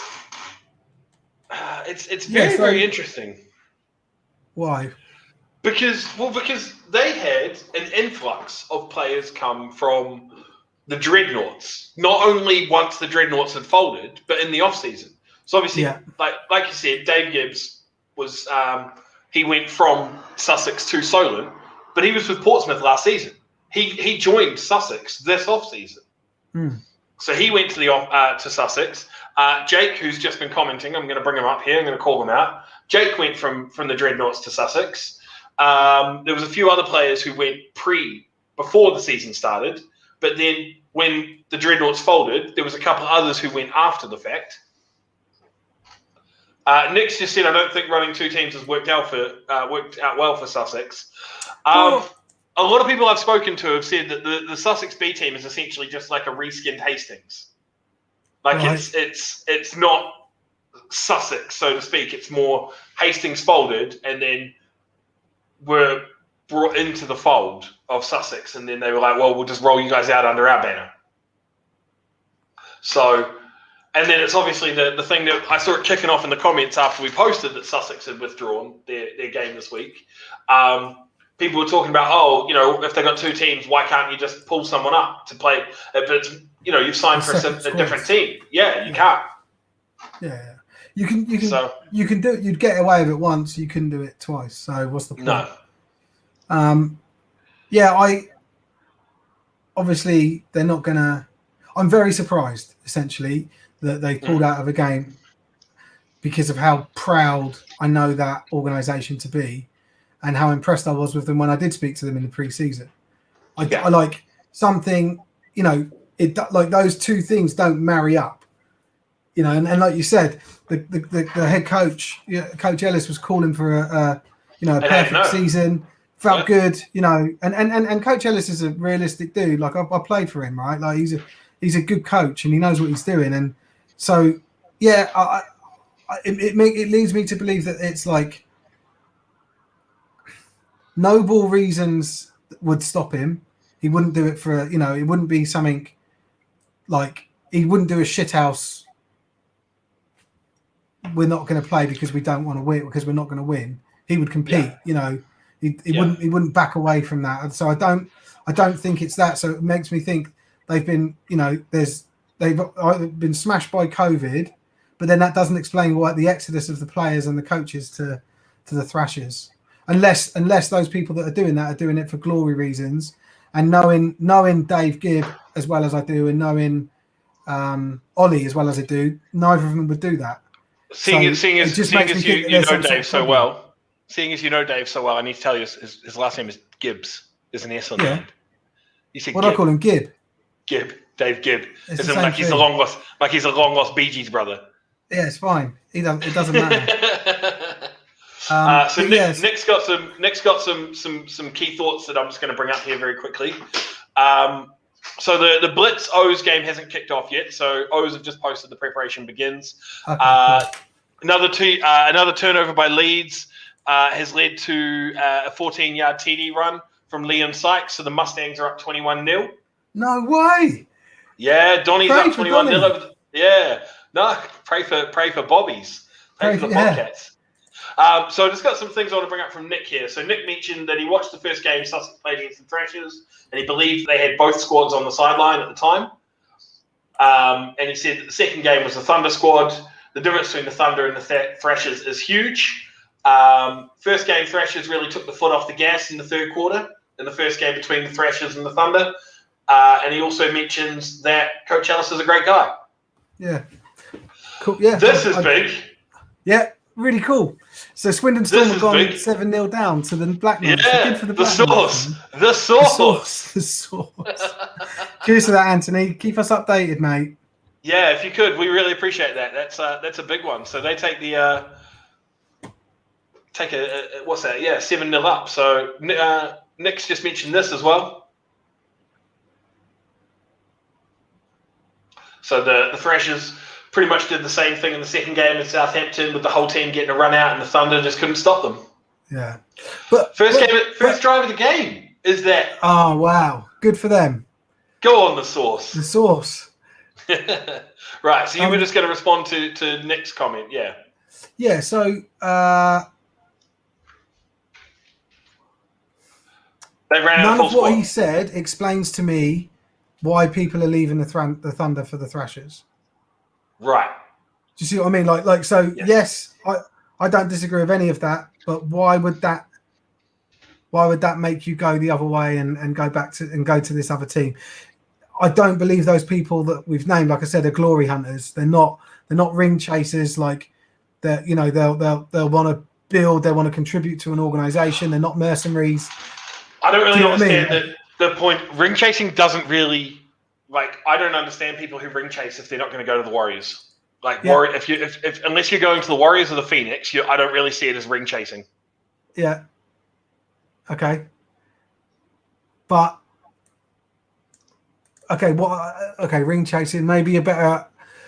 Maybe just someone that wants to have a winning fucking season. Then, like. So I've just had a member of the Sussex team message me, and I'm not gonna say who it is because I'll give him a little bit of anonymity.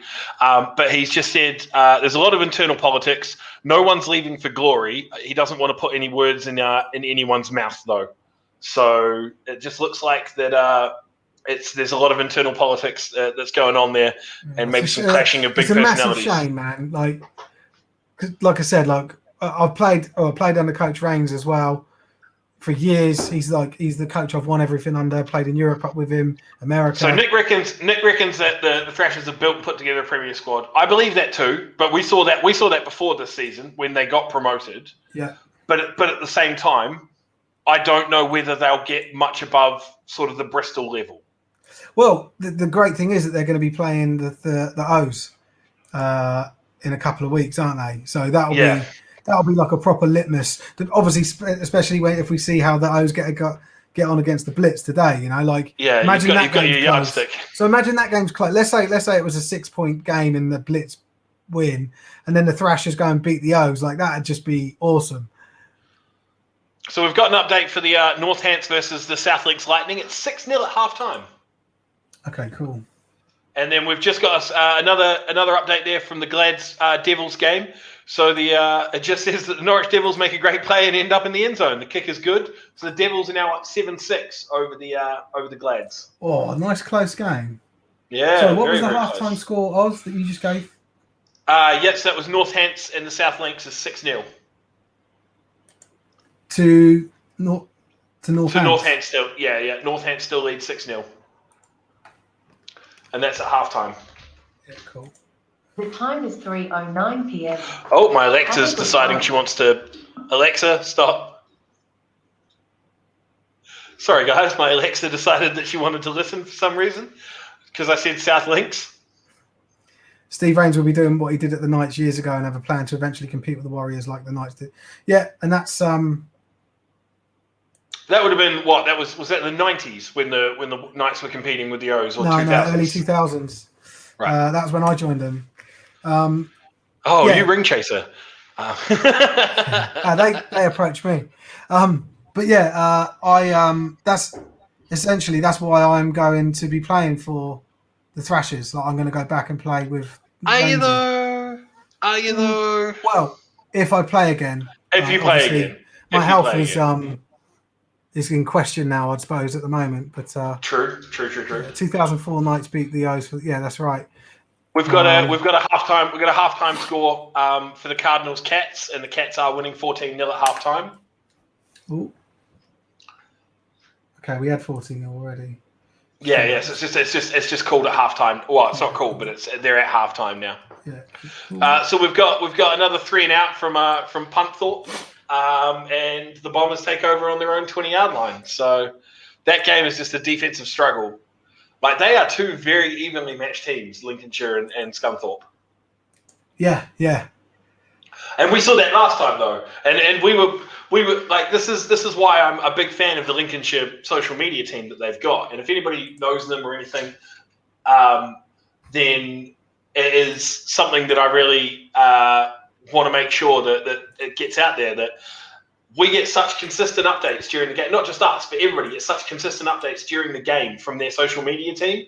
Like, he is on it, whoever's running their Twitter. So yeah, big shout out to that guy. Tamworth 28-0 up. 28-0. Second quarter. Now, do you know Tom Tame? Yeah, little Tommy Tame. Yeah, because he's given us an angry face on the stream, and I want to know what have we said to piss off Tom? I don't know. I don't care. Do you reckon could it be a misclick, or is he literally? He might have misclicked. He probably meant heart. Yeah. Oh, you hope so. I can't imagine Tom Tame getting annoyed at anyone. He's lovely. I remember him because it was he was there when I was there for the 2016 season, when I was doing the commentating in the social media stuff for them. Yeah. But then obviously I never stepped on the field for Farnham after 2015 finals. So Jordan just angry reacted. I knew he would. I knew he would, but that's because Jordan's got short man syndrome, so he's always angry at everything. Yeah, he's just angry at you because you smashed his phone. Well, it was unbreakable, and he shouldn't have said that. So, long story short, Jordan once told me he had an unbreakable phone case, so I threw his phone on the ground and I broke his phone, and it was not unbreakable. There he is, Tom, saying it's definitely a misclick. I had faith, Tom. I had faith. You were worried there for a second. Yeah. Okay. I was worried there for a second. Steve wasn't. So it's but he hasn't changed it. So he's like, I'm just going to leave it there. So was that a 28-0? You said, sorry for the. Yeah, 28-0 in the second quarter. Oof. Starting to run away with it then, maybe a little bit. Oh. Yeah. And Jordan can confirm this is correct. He broke his phone. Yeah, that was unbreakable. So. Oh, mate. I would have sued the company. You. Yeah, well. So Lincolnshire Bombers, their amazing social media team, is giving us more updates. We got a sack fumble by Ben Lee Harris and recovered by John Tibet. So they take over on the 9-yard line. So we got a sack fumble there. Sack fumble. 9 yards out. Nice. And Donny. 28-0. 28-0. QB ends the half with another touchdown pass, this time to Rob Bray from 6 yards out. Donny's up 28-0. I'm starting to my confidence for Leeds is starting to wane. I am genuinely pleased for Doncaster though. Like that's cool. Like it's good that they're getting this sort of result and they're having a bit of fun. Getting the bounce back. Yeah, man. Good on them. Yeah, so here we go. This is what I was literally about to say. So Mikey's coming big. Bombers fumble the ball. Alphas take over and fumble as well. Bombers take over in the red zones. Alphas then win the ball back. Madness. What? We've got fumble. Yep. So Alphas. two turnovers each way. Yes. And also, from what the Bombers' social media team says, is their QB1 is out hurt, so the QB2's in there, and he was the one who fumbled the first toss. Oh my God. So the Cats Cardinals, as we mentioned, halftime 14-0. So both social media teams have just confirmed that for us. Merseyside are 20-0 up. Wait, what? I thought they were 21. 28, sorry. I was going to say, I was like, how have they gone back a point? Sorry, I can't read. Right, okay. So 28-0 over the Wolverines. Yeah. Right, okay. I do want the Wolverines to get a couple. I want them to get at least one. I just can't see at it least now. one. I don't know. What? So we still don't have a score for Cornwall, which is a shame because they're pretty good for their updates. Yeah. I wonder what they've obviously not partaken today. So we were told, okay, so it was the QB1 went out hurt, QB2 fumbled. This is for the Lincolnshire Scunthorpe game, right? QB1 goes out hurt, QB2 fumbles the toss, taken over by Scunthorpe. Then, sack fumble, recovered by number 42, and Lincolnshire take over on the 9-yard line. Then, the running back fumbles the ball at the 2-yard line, recovered in the end zone by Scunny. They take over at the 20-yard line. And now we're asking if somebody put butter on everybody's gloves between quarters.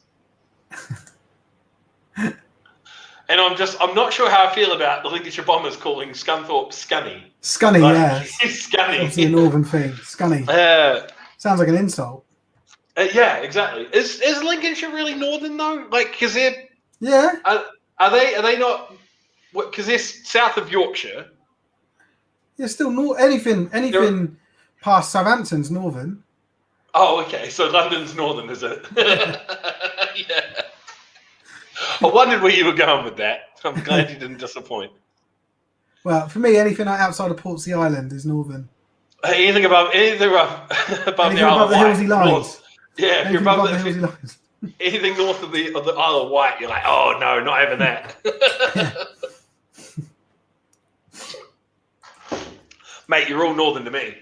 Like, doesn't matter where you are. Exactly, every single one of them. The moment anything above the equator is northern to me. Oh, have we got anything new here? What have we got? What are we looking at? Just checking this scores post. Anything past the Watford Gap is class. I thought that was the Midlands. Watford Gap, yeah. That's a common one. That's a real southern take on things, isn't it? Because I thought yeah, it is. That is a proper southern take. Yeah, the Nighthawks are 35-0 up. Oh, starting to really run away on that one then.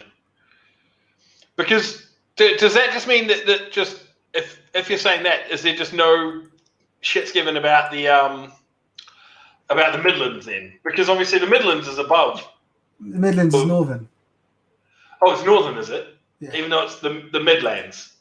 Yeah, it's northern. Right. Okay. Anything like I say. I mean, Watford Gap for me is northern. God damn it. Like, okay, if you were legitimately talking about the North, though, like without just your shitty takes that you're spitting out right now. I would start at Manchester, probably. Yeah? Liverpool, Manchester is where I'd consider the North to start. Right, so Liverpool, Manchester, Leeds. Yeah, that's all northern to me, yeah. And the Midlands, anything below it to London. So what about like Nottingham, Derby? Midlands. Okay. So then, because I always thought they were sort of... Derby's like north. Derby's well up there. Yeah, but Nottingham and Derby aren't that far apart. Aren't they? No, because when we went out in Nottingham... Yeah. What's her name had a trial at Derby University the next day because she was giving me a lift back. I didn't realise it was that close. Yeah. So we've got halftime. The Mustangs lead 28-0. QB Taylor Umland is. Wait, what? Oh, we got a halftime Apache Monarch score. That is the worst looking breakdown. Right, but Donny leads 28-0.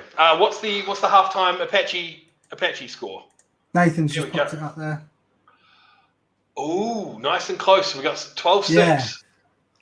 Yeah, and do you know what? I think that's a fair score as well. I think. Oh, definitely. you know, like that's. That reflects like, I'm happy with that. Yeah, like that doesn't feel too wrong either way, you know. So we've been told it's Oh, yeah, hang on. Sorry, that was me clicking. You do it. It's Scunny. Lincolnshire. Scunthorpe is North Lincolnshir. So Scunthorpe is in Lincolnshire, is what I've been told. So I'm assuming the Lincolnshire Bombers come from Lincoln, based on what Daniel has just said to us. And then Scunthorpe is in North Lincolnshire. But we've got an update here for the Lincolnshire Bombers as we talk about them. Another pick 6 for number 37, Russ Holden. 2 PAT, no good. So the Bombers are up 18-8. Oh my God. Let's go, the Bombers. It's the same dude got a pick 6. Yeah, he's got 2 pick 6s in the game. What? Amazing. That's just like a dream. Yeah, some people will never get one in an entire career. I never got one. I got multiple picks, never got a pick 6. No, I scored 2-point conversion. Like I took the ball. Like they went to kick it 1-point conversion. I ran through, picked the ball off the tee, and ran down and scored. But I didn't. So I technically scored, but the refs didn't know what to do. This is in America, and I was a kid, and they just went to kick off. There was no points given for it. Oh, so it's not even on the score sheet, so it doesn't count. Never got on the score sheet, no. Nah. I scored a receiving touchdown. They should have given me 2 points, but they didn't. They just went, kick off. Yeah, I scored many rushing and receiving touchdowns back in New Zealand. But in Britball, I've got 1 receiving touchdown to my name, playing tight end. Yeah. That was like a 30, 35 yarder, give or take. And that was because the guy who the pass was intended for dropped it, and I managed to tip drill it from standing kind of right behind him, and then beat the safety and took it in. He got juked by a 300-pound tight end. He should be ashamed. Well, I can't see any more score advances. Yeah, it looks like it's... So we've got... Lincolnshire has told us that Scunthorpe started on their own 18-yard line. Apart from that, it'd be good to have a blitz. If anyone out there can give us a blitz O's scoreline, that'd be lovely. I think we've got scorelines. And DC President's Gateshead we don't have. Or Dunfermline Highlands. Do we have one for the... Well, yeah, we got Viking Steam was 8-6 last time we heard. Yeah. Yeah, so the only 3 games that we don't have scores for. So if you guys out there can help us find some, that'd be awesome. Let us know. If you're at a game and you want to, and you can, we can jump to you for a couple of minutes to show some footage. Let us know. Just get in contact. Yeah. Bring the game online, and we will be more than happy. I'd love to do that. That's something that Mikey said he wants to do in Hatch as well. Like they'll go to games and film and stuff. And I was like, yeah, that would be cool. Yeah. Do we trust Mikey on site? That's the big question. Well, or Hatch, like they're both a liability. But Hatch would probably turn up. Hatch would turn up looking like Limboy Primus. Yeah.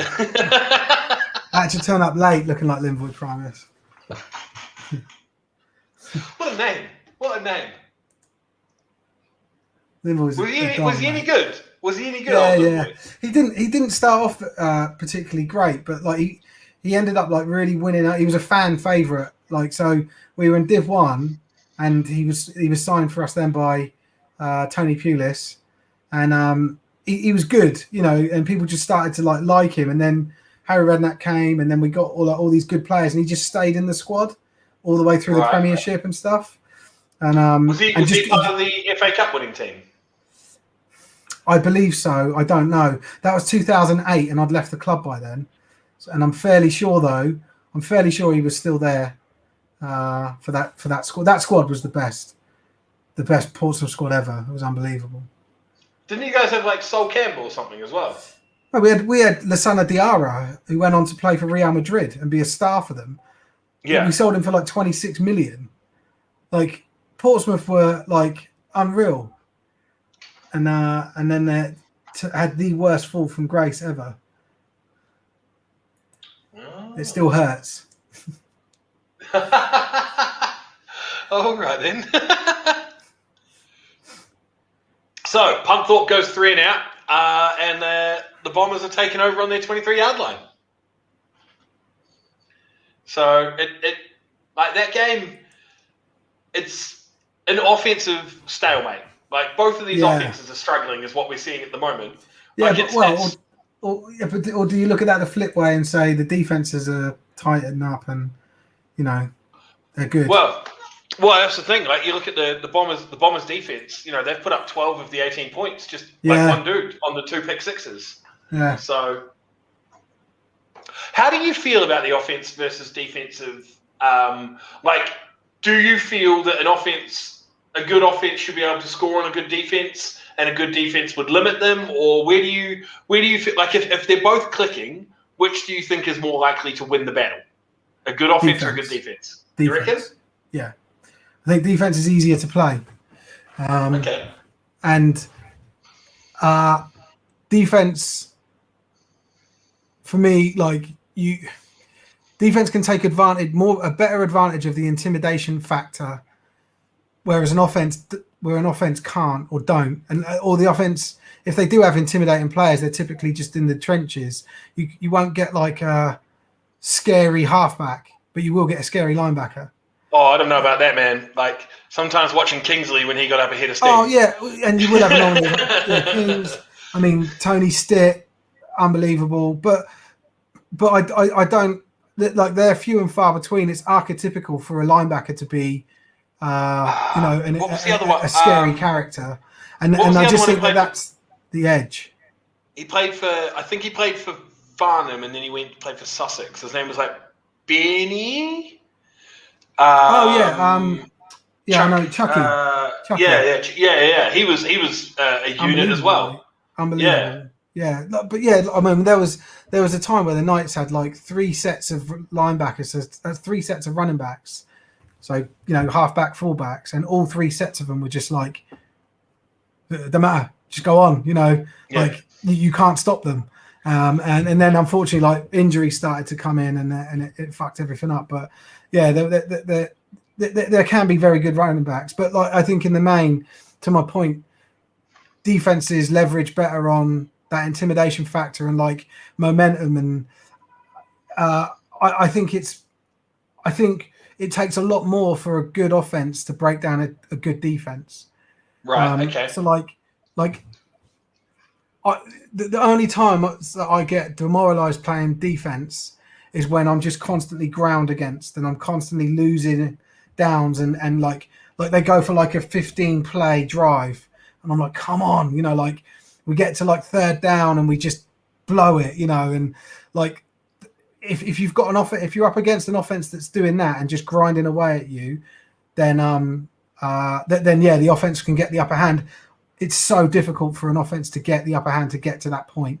It's much easier for a defense to stop a team doing that. Personally, I think the most demoralizing thing as a defensive player, it's not even your own. It's not even the opposition's offense. It's if your offense is wank.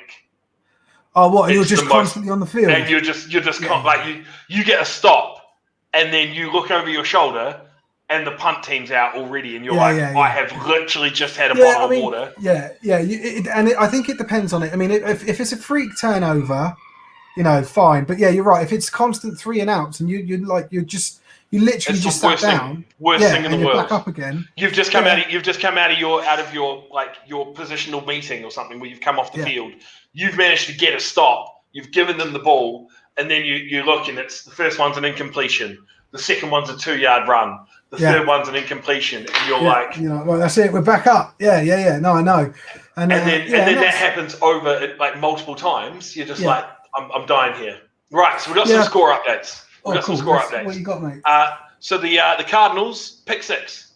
So the Cardinals get on the scoreboard with a pick 6 against the Cambridge Cats. So the extra point is no good. So the Cardinals are down 14-6 versus the Cats.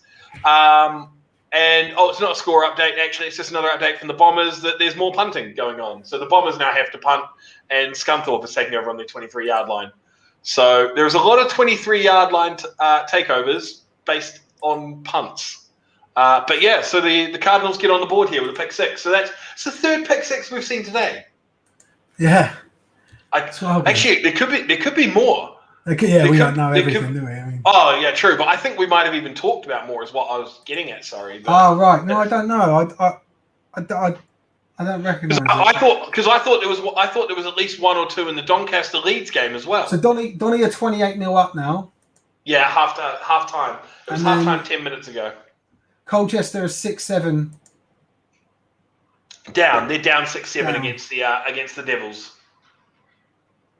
Yes, cool. Yeah, we got that. Okay, cool. What else have we got? Bombers, Alphas, 18-8, yeah. I'm just checking score stream because cool, man. The score's over there as well, which is always annoying. And I'm just having a quick look, quick scan, see if there's anything else that I can see. But yeah, just going back. So the second half is underway for the Northants South Links game, and the Lightning return the kick to their own 30-yard line. So nice. It's a decent their return. own thing. Yeah, their own. Yeah, not the opponents. Not the opponents. Thought they had a blazer. But it's funny. This offense versus defense conversation. Both sides motivate the other, right? Just as we're saying, a 3 and out can be demoralising for the defense. If the offense aren't on the field and are just seeing you getting drive up, but I've always valued special teams over all of it because special teams is your field position. So like I was known as like a special teams maestro for years at the Knights, where I wasn't a ball carrier. I was just someone that tried as hard as possible whenever I was blocking or whenever I was trying to tackle someone, and the amount of times that I'd come off the field having made a tackle and the whole sideline's just going nuts was just unbelievable. It happened every game. I prefer kick return. Yeah, I'd prefer kick return on not kick off. I prefer kick return on special teams because I always used to go rogue. And I would go hit someone else's man because it looks better on huddle. Because if you can find somebody else's man and he doesn't see you coming and you can jack someone up, it looks great on a huddle highlight clip. So that was and then but at the same time, like that's the sort of thing that can get a sideline going. If they see someone get like if they're not paying attention properly to, they're not going to know that wasn't your man, and you like impact blocks, momentum switches. So that would be what I was going looking for. I'd go look for someone to light up that wasn't paying attention. Yeah, and like that for me is like one of my favourite parts of the game. I always likened it to playing British Bulldog. Like, I don't know if you ever played that game, British Bulldog. We call it Bull Rush where I come from. Yeah, and like it was just like fun. Like obviously, I know a lot of these games now they're unsafe and kids don't play them and stuff. I'm not trying to sound like some old, geezer. Fart. Like I get it. Like I'm not trying to say bring back the game, but like I used to really enjoy playing that game, and then this was like a organized version of it, Yeah. So I've always really liked, and to your point's a good one, because one thing I used to do, I wouldn't go off assignment until I'd put my man down, but then once I'd put a first guy down or he'd like blown his coverage, I would look to go and get a sideline hit, and so what I would look for, because when you hit someone on the sideline, they've got less space to run to. And that was what my coach told me, and he just said like, always trying to hit people when they're making a cut, because then that's when you have the most momentum and most impact. But also try and hit people when they don't have as many options. And so on special teams, I would then start looking for gunners or and try and hit them by their sideline or by mine. Because if it was by their sideline, it was like a fuck you to them, and if it was by mine, it was like glory. So. That was one of the things I would always do, but yeah, I still value like when I go back. Well, fingers crossed. When I go back and play, I'm looking to go and have an impact on special teams for whatever team I play for. So Jake's just come up with, I thought smashing people random, not looking on special teams was the rule. It used to be, mate. Not anymore though. Still, the best block. It's changing though, isn't it? Like it will end up being. I think it'll end up being that you can't even engage with like your shoulders or your helmet. It will just be hands. Yeah. On special teams. best block I've still ever seen to this day was in the SFC Division 2 final, and it was Portsmouth against Hertfordshire, and it was on a pick, and it was Lloyd, and he ruined the guy. Like I have just never seen anything like it. Like it was the guy didn't know he was coming. Lloyd was playing. I think he was playing D-line, and the ball was picked off by a safety, and he looped around and was essentially leading it. And the guy was just staring down the safety. Oh, he was leading the ball. Yeah, he was.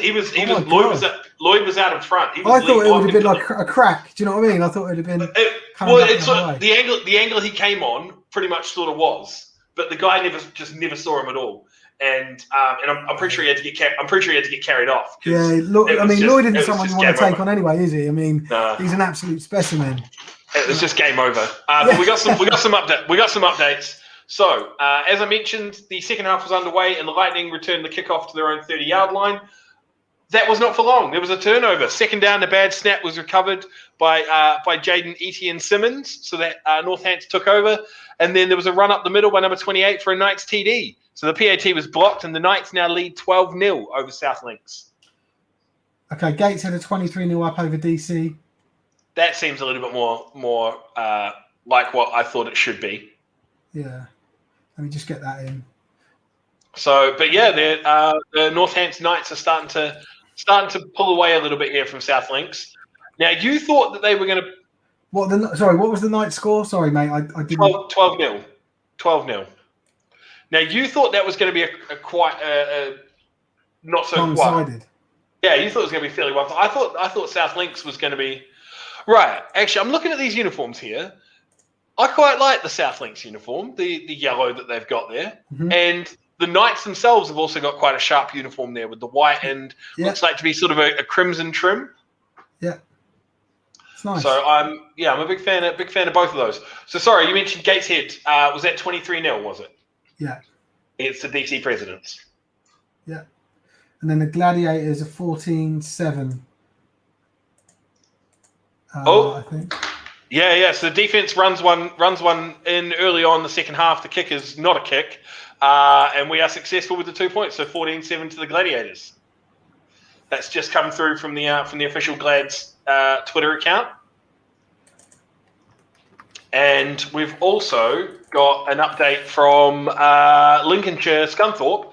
Scunny have got a pick, and they take over on Lincolnshire inside the 10-yard line. So they're in the red zone off of a pick already. So looking to make that 3 scores then. No, because Lincolnshire's winning that one. They're up 18-8. So Scunny's looking to close the gap. I was thinking of the Knights and South Links. Sorry. Anyone talking about Cambridge's less than stellar results given their last few years?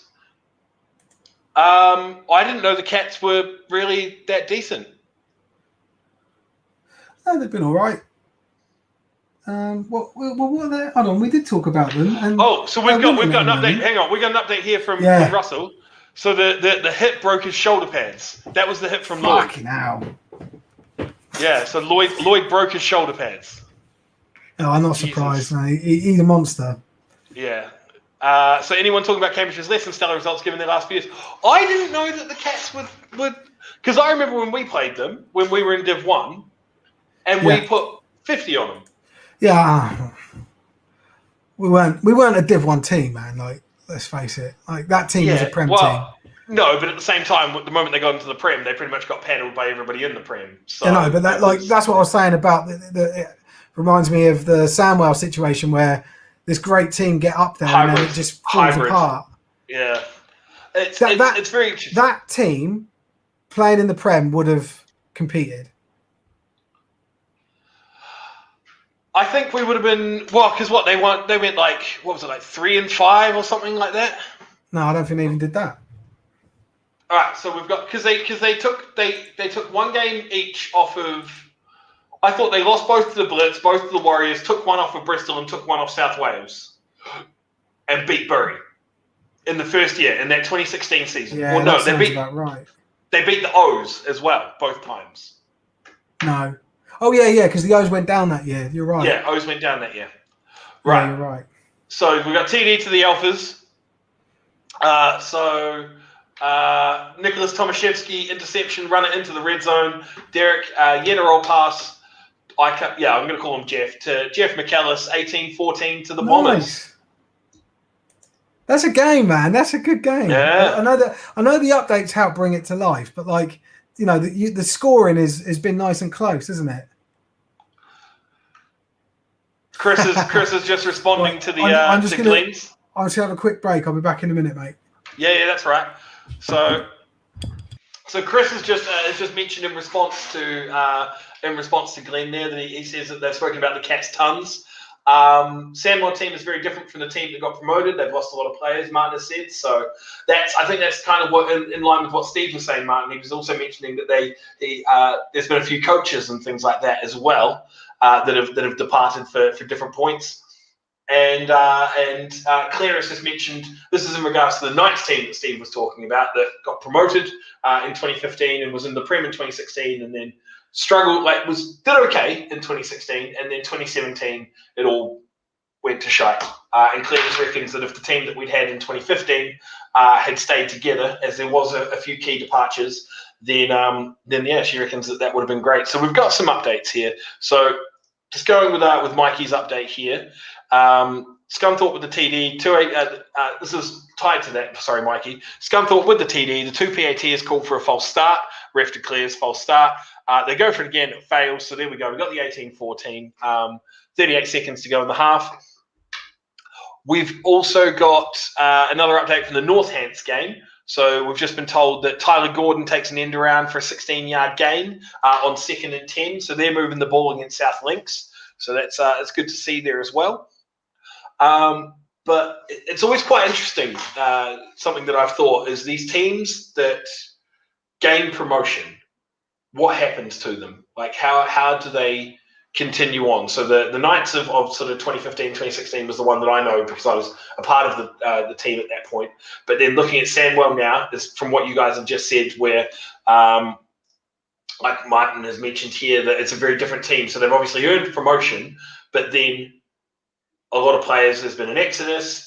There's been other guys that have decided to, in terms of coaches and things like that. So it looks like Sussex is another one at the moment. They've gained the team had put up strong results in the past seasons, and then this year, Coach Ellis has come out and said that he was expecting an 8-0, and they were really looking forward to the season, and then they've struggled massively. Whereas on the other side of it, we look at Solent and the way that they're doing it at the moment, where they have perennial Div 1 team that has then, in the last couple of years, earned promotion, pushed themselves up into the Prem, and are now looking to compete at the Prem level and keep going on that point. So, and the reason I'm monologuing about this is because Steve has gone for a break, and we're gifted with his chair now. So Claire has just mentioned they need to retain players, but you also need to gain players that have experience in the league they've been promoted to. That's a very good point, because there is always a clear distinction between players that are playing at a Div 2 level. So if you're making the jump from Div 2 to Div 1, or from Div 1 to the Prem, there's generally a reason that you're in that level to begin with. So if your team is perennially made up of Div 1 quality players, you are going to struggle when you reach the Prem because you're playing against players that are of Prem quality. So you need to be able to make additions to your squad and ensure that you're not going to be a straight up 1 year up, 1 year down sort of team. So Mikey's just said it's halftime in Lincoln. Freakish Errors gives the Bombers the lead at the break. So I'm going to assume that you're quite possibly associated with old Scunny there, Mikey, and we really appreciate the updates that you've given us there. So we're looking at an 18-14. Now, those freakish errors, I'm assuming you're going to be referring to the 2 pick sixes, because pick sixes in Britball, a little bit rare. And for a single player to pull off 2 of them in the same game is, it's pretty unheard of. So going into the halftime locker room, you've got to be thinking that Scunthorpe has got a few things that they want to be saying to each other. So we've got a field goal here, actually, from the Cats have kicked a field goal against the Cardinals. So they're up 17-6 now in the third quarter. And we've also got another update that Leeds has opened the second half of the score. So they're on the board. So Steve will be happy when he comes back that we've got Leeds up. Leeds are on the board there with 6 points. So the Mustangs are leading 28-6 in that one. So I'm just going to take some time to update these tickers for you guys to make sure that we're keeping those relevant with all the scores for you. But if anybody has got any updates at all from the Hornets Blitz game that you can provide for us, we are still, last time we heard it was halfway through quarter one, and that was a 0-0 game. So anything further that you can give us on that one would be great. The score that we got most recently for the Cornwall-Bristol game was 12-6. I'm really interested in that game. I'd love to know more if anybody's got a further update on that one as well. So let's just jump on these updates very quickly. So we got an 18-14 here for Scunthorpe. The Bombers over Scunthorpe, sorry. And then the Mustangs are up 28-6 over the Bobcats. Good to see they're not going to get completely shut out there. And then finally, as we've got the Cats over the Cardinals, 17-6. Now, that is a little bit of an interesting thing then. So we've got the Storm TD was a pick 6, and then they've come back. So I think the source actually took the lead on this, if I remember rightly, Anthony. You mentioned that they went 7-0 to the Black Knights, and then the Storm have come back with 2 unanswered, one of them being a pick 6. So we've got some updates for Steve when he comes back now. Hey, mate. Hello, mate. So we've just so we've got the Black Knights were obviously, as we know, they've got up to a 7-0 lead. Storm have bounced back with 2 unanswered scores, one of them being a pick 6. So they're now up 14-7. You'll be happy to know Leeds is on the board now. They've opened the scoring in the second half. So they're just down. It's 28-6 to Donny. Chrissy's jumped in. Hi, Big Steve. Hey, Chrissy. It's Chrissy she's from Ireland. Oh, right, okay. Well, welcome, Chrissy. We're glad to have you all the way from the Emerald Isle. So, hold on. Black Knights, give me their scores again. The Black Knights are what? They're down 14-7. Oh. So, yeah, cool. Swindon's pumped back. So, we've got a field goal from the Cardinals in the Cats game. So, the Cats are up 17-6 over the Cardinals. I wasn't sure if you had that one. And then we've got an update from the Northants South Links game. So another rushing touchdown for the Knights. Thomas Barrett with the score. 2-point conversion is good. So the Knights are leading South Links 20-0 now. Right, so 17-6. And the Knights are leading 20-0. 20-0, yeah. Yeah. Okay, cool. Yeah, I think I'm all up to date. Let me just see if there's anything else out there for us. So we had a couple of things that were mentioned. Bristol Apache starting to get out to a big. Thanks very much, Nathan. They're starting to take a decent lead now, 26-6 there. So that's two more unanswered because we were at 12-6 last time we knew on that one. Yeah, that's a shame seeing it break away a bit, but I suppose you could expect it. So 26-6? 26-6. So Apache starting to establish some dominance in that one then. Yeah. Might have missed it, but what's going on with the O's and the Blitz? We've heard nothing right now, Nothing, Sean. mate. Yeah. But I'm wondering what you're doing watching Gameday live when you're supposed to be playing. Because I do know Sean, and he plays for the Apache. What's going on? Have you just decided Cornwall's not worth your time anymore, and you've decided to bugger off? So we've got an update here from the Glads game, Glads Devils. So the Glads, Johnny runs one in, and the kick is good. So it's 21-7 to the Glads now. So. God. Then stop with these updates. Yeah. 21-7 to the Glads. Oh, okay. Sean's telling me he plays for the Aztecs, not for the. Yeah, I was going to say he's a Aztec player, tight end.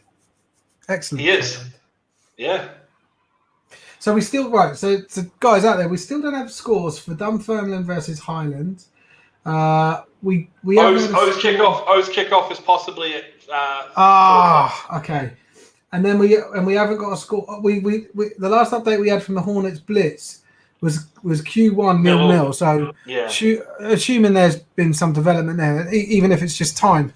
But so if anyone can give us any newer scores for some of these other games, that would be great. So is the Apache like the essentially like Bristol B? Yeah. Right. Okay. Cool. Yeah. That makes way more sense. Chris said last time we heard it was Highland 34-3 over Dunfermline. Okay. Cheers, Chris. We'll put that one in. We'll see. Well, that's. We thought that was going to be a little bit closer. No, well, it said we weren't sure. No, you're that's right. true. We probably did. I think we said we thought they were. It could have because we had no input onto either team, based around the fact they're quite new and we don't really know much about them. We thought we weren't really going to offer much insight into it. But I suppose I thought it was going to be a closer game. Yeah, definitely. But then that does, like I said, I heard whispers that Highland have got a really good, strong catchment area. They've got the cream of the players up there. But they're getting blown out. A little bit more diluted. And they're getting blown out. That's the opposite of what you said. No, it's not. I said Highland have got the better team. Oh right, no, I've just Highland read it backwards. I read it backwards. I thought Dunfermline was up over Highland. No, because that's where I'm fairly sure there's a development squad. A youth set up there called the Highland Wildcats. Right. Okay. And like years ago, I remember about 4 or 5 years ago, they got like a massive lottery grant, and they had this like high-tech classroom and really nice facilities and equipment and so like they were able to put a lot of attention into developing grassroots level football. So it sort of follows now that a few years later there's a senior team in the same area that are benefiting from that talent that's been nurtured. Yeah, no, it was not great. So I've been sent the link to the interception. Oh, cool! Do you want to play it? Of the broken pads. Right. And I don't know how to share my screen on this. I'll send it to you. I'll put it in the chat. And then I'll give you the timestamp for it as well. Yeah, cool. Because it's from the Onside production. It's like Onside TV's production. It's when they've still got it up on their YouTube. Mate, I had a blind in that game. I went over 100 yards receiving in that game. I was the only offense we had that entire game. Yeah, I can remember. I remember this game well. Yeah. Because that was the third time you played in that season, wasn't it? Yeah. We beat them in the first one. I think we lost in the second, and that was the third time. And they blew us out in this one. Yeah, that's right. Our QB was awful. They played really well. They were a great team in that game. They thoroughly deserved it all.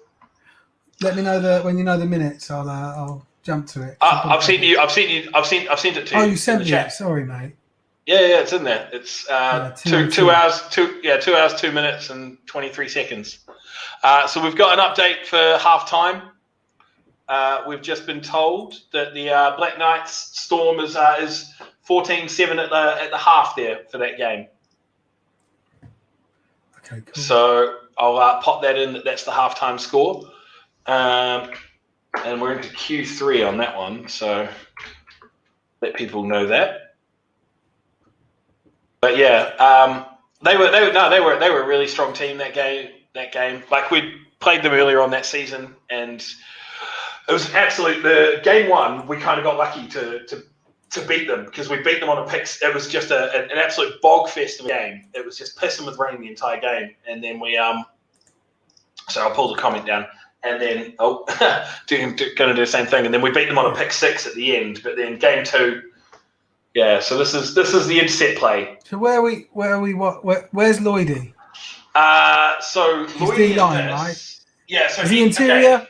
He looks like the interior D-lineman. He's interior. Looking at like that's him there. That's his leg. Yeah. That's what I thought. Okay, cool. So right, let's roll. So he goes off screen. You don't see him because obviously it's a pick. So Lloyd's 39. Yeah, I just saw him there. Yeah. That one.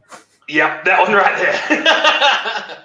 So it's so a big big, old isn't he? Look at the size of him. It's a big old blindside. Poor dude. Never saw it coming. And broken shoulder pad from that was what we were told. That's funny, man. So that's the play before.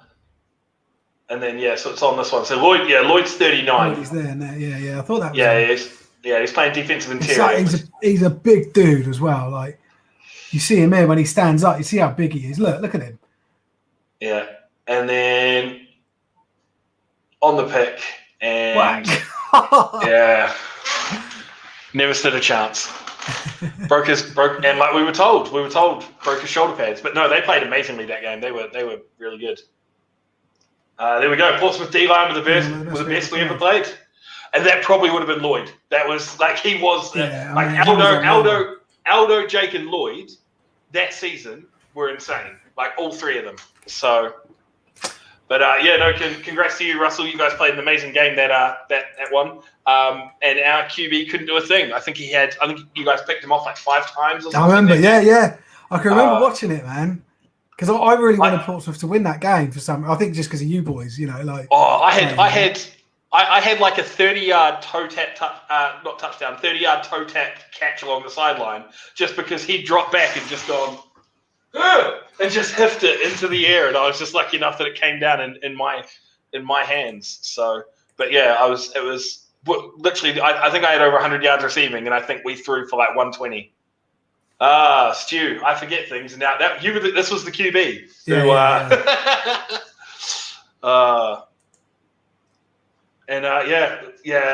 Aldo was very, very good that season, as was Jake as well. All three of them were crazy. 42-0 to the Nighthawks. Thanks, Soph. That was 25 minutes ago. She updated that.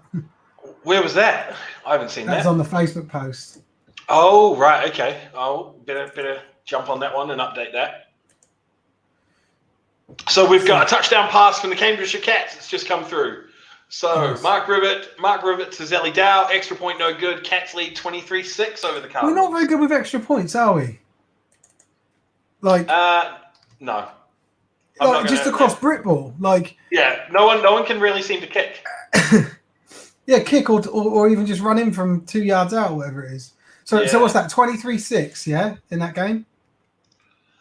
Oh, there we go. Hang on. So Ben Myers is with the Cheetahs now.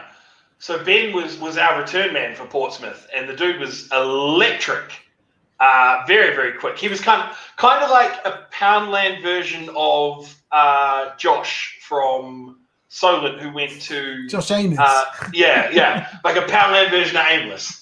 He was awesome, man. Josh Amos was fantastic. Yeah, exactly. So that's the thing. It's like Amos, he's not as good as Amos, but he was, if you were looking in the bargain bin for someone, he's the best. There's not many that are, mate. He's a special talent, Josh Amos. Yeah. So special talent.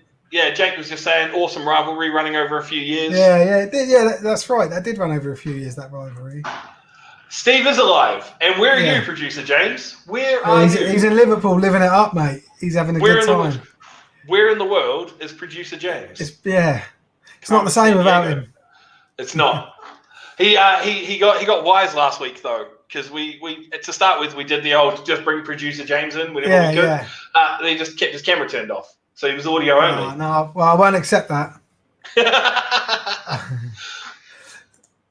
So Dave Pester, you think you were just getting out? Any news on the Blitz Olympians? No, nothing. What we've heard, Dave, is that it may be a 4 p.m. kickoff. The O's were tweeting, so we don't think the game's started yet. So, but we're coming up for 4 o'clock. Hopefully, we'll start seeing some updates coming in. Jake did, and I remember this actually. Game day week. I think it might have been week 2, Jake, because you mentioned it to me because I wasn't on here for week 1. Missed kick counter. So whenever there's a missed PAT, like not a 2 PAT, but a missed PAT. Yeah, it should be a missed PAT. Yeah. It's probably not a measure of a measure that we want to show in terms of highlighting the how poorly we kick. Of Britball, because it's just I don't know, just because you see like old TD come in and then you think, okay, well I'll wait to update the score. You're like, well no, that's the score. So we've got an update from the Glads game. So the Devils have scored, but before they can even take the kick, the players delayed due to weather. So the score is at 21-13 as it stands, and they're hoping that it will pass quickly. So that game is now in weather delay. I've never known so many weather issues in a summer sport.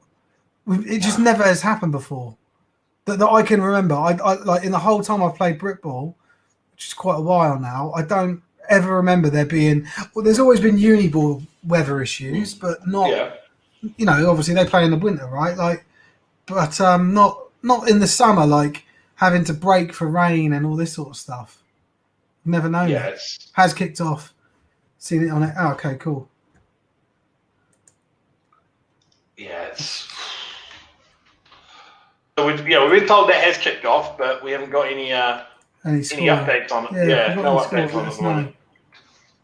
And the other one is the Hornets game as well. We've still got nothing from that. We had a nil. We had a 0-0. Yeah.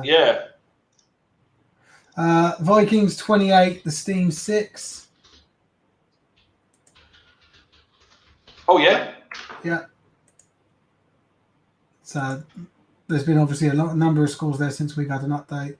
Yeah, I was going to say that was an 8-6 or something. 8-6, yeah. Yeah. So 20 points, 3 scores up from my last update. That's probably a pretty fair score for that game. Yeah, I thought they might put more. I thought that might be more of a 40 point. Yeah, but the game's still going. It probably will end up there, but I think as it's going, that looks about right. Let me just check out. I'll have a look at that. So we've got the X's and O's Instagram. Yeah, I'll just check out X's and O's Instagram, see if we can get any scores from that. So we've got the Bombers have just kicked off for the second half. The Alphas have just kicked off in the Bombers Alphas game, and the Bombers are going to start from their own 35-yard line. So blocking the back penalty and a muff snap sets the Northants Knights up in a 4th and long. The punter runs for 21 yards after a bad snap, but the South Links Lightnings take over on the 46. So they got some good field position there as well, taking over. And you are amazing TV there, Steve, just staring down at your phone. Yeah, well, I'm just trying to get these scores. They're following Tinks around. The game is underway. Okay. Because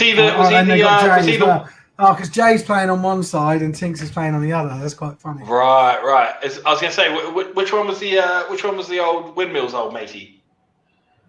Windmill? What? Yeah. That was the. I don't know. I can't remember that dude's name. Oh, no, that was the Blitz one, wasn't it? Yeah, it was a Blitz player. It wasn't anyone to do with X's and O's. Yeah. It was just hilarious. I always get confused who's linked up with what team. Well, the X's and O's guys, they've moved around a lot actually, like between the Blitz, the O's, and the Exiles. Right. So, yeah, and they've got different people that have come and gone in the time that they've existed. So it's not, I suppose, not the easiest thing to keep up with, but there's like a core. I think there's a core of like 2 or 3 of them that maintain it now, and they're trying to sort of, I don't know, they're trying to offer something probably different to what everyone else is doing. Good for them. I don't know. Yeah, happy for them. Yeah, it's good to have, it's good to have as many eyes and ears on the game as possible, right? Like, so yeah, definitely. There's nothing wrong with more content creators out there. Yeah, no, definitely. Yeah. 100%. You can never go wrong with more exposure. No. Especially with we're at the point where we're needing updates. Like, we're trying to provide this for people, so we need more exposure. So there's more resources that we can go to to give it. And that's sort of where we're trying to lead to, is be more of the platform than the content creator. So we want to be able to create a platform that content creators create content on. That's sort of the next 6 months or so we'll start to really formulate that. That's sort of where I see magnification of what we do, bringing clubs and photographers and everyone into it together rather than just trying to constantly bang your own drum or a particular drum. So, well, Jake coming in big with the update for the Hornets Blitz B halftime score. Oh, wow, brilliant. with the pick ending the half. Cool. Thanks, Jake. That's a really good, really great update, mate. Yeah, really appreciate that, Jake. Thank you very much. So we're just having a quick look, seeing if anything else in the main two games that we're able to provide you updates for are the Bombers Northants games, because their social media teams are on point. And Mikey doing the updates for us from the. I think he's aligned with the Alphas, is what I've come to assume. So right. He's given us strong updates for that game as well on the Alphas perspective. So just looking through. So there was while you were away, we got sort of. I started monologuing a little bit on how, as is my want. Around how do you, as a team, if you get promoted to the Prem, how do you stop from being a one and done? Most teams are not a one and done that get promoted. If you look at historically, teams that have gone up to the Prem, they've stayed up for 2 or 3 years. Right. And it's a team, and it's established teams that are coming down. So it's actually the challenge isn't not being a one and done, it's about being a 3 or 4 or 5 season Prem team. Right. That's the challenge. The problem is that you go from a winning record to a losing record, and you have to weather that storm. And I believe players and coaches out there now don't like that, going through that journey, and they don't want to build. They just want to go to something that's built. So they go from a team that's winning 9 games a season, 8 games a season for a few years, to one that's winning 3 or 4 games a season, and they jump ship and go somewhere else, or they stop playing the sport. That's I think the challenge is being able to stick to the Prem for 3 or 4 years, not just staying up 1 year because everyone seems to be able to do it. Yeah, I suppose. How do you become a Bristol or like a Manchester? I would say in Exiles, like they're starting to get. Yeah, how do you do it? You do it by retaining your talent and continuing to grow on it. But that's really difficult when, like I said, you're faced with people who've got short level of expectation, so they want things quicker now than they've ever had done, satisfaction wise. So it's like they feel that the wheels are coming off quickly and they jump ship, rather than waiting and sustaining and making the team better and looking at yourself and improving all the new players that are coming in and helping the coaches out and doing all that good stuff. People I don't think in general, there are people that still do that, but I think in general it's more seen as, I'm paying £200 a year for this and look at what I'm getting out of it. And I've never looked at any sport like that, but I feel that the current approach to sport is, I pay in this, what do I get out of it? Rather than I'm going to be part of a legacy, or I'm going to build something, or this is the team that I want to be with, and we're going to make this team amazing. It just feels like there's people are in and out of this sport quite quickly and want to, in the finite amount of time that they believe they're going to play it for, want the most amount of success. And so that doesn't bode well for the club that has had success and then doesn't have success because they've gone up, and been promoted. So yeah, I think what the clubs need to do is keep hold of players, keep hold of talent, keep the belief systems going. But then you're fighting a uphill battle.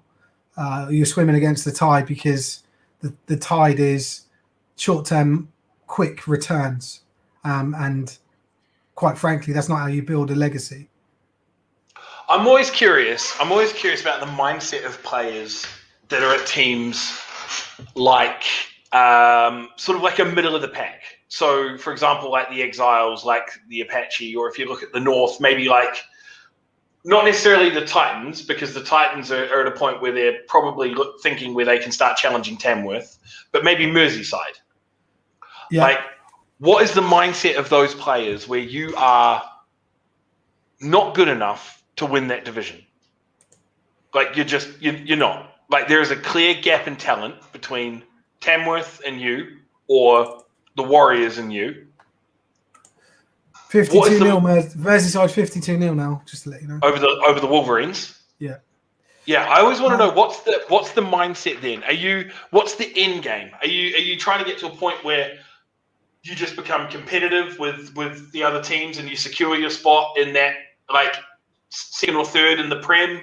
Are you trying to build a longer term result where you can maybe 5 years down the track have things in place that when the talent that is at Tamworth maybe gets a little bit older, that you have youth coming through and be able to capitalize? Like, I always want to know what the end game is. Are they looking just to survive, or are they looking like we can beat them in this amount of years? Yeah, I would say that anything less than that is selling the club and the players and everyone short. But yeah, you will, like, there are. What was that score? What was that score like? Would you say 52? 52-0. There are, like, there will be clubs that have got no interest in having a youth development or growing commercially or looking at revenue streams or what they're doing in their local communities or how their website looks or what their social media. They just want to just play American football, and they don't have those ambitions. But they do have a great squad and they've got great players, and there's players that have been around for years and they can win games, and they end up in Div 1. You might have some ended up in the Prem. It must be hard making that was literally that's sort of the point I'm making. If you're joining any other team apart from the Warriors, realistically you're not going to win. I genuinely believe, so that's why I've gone to the Thrashers. I genuinely believe that at the Thrashers we're going to build a championship team.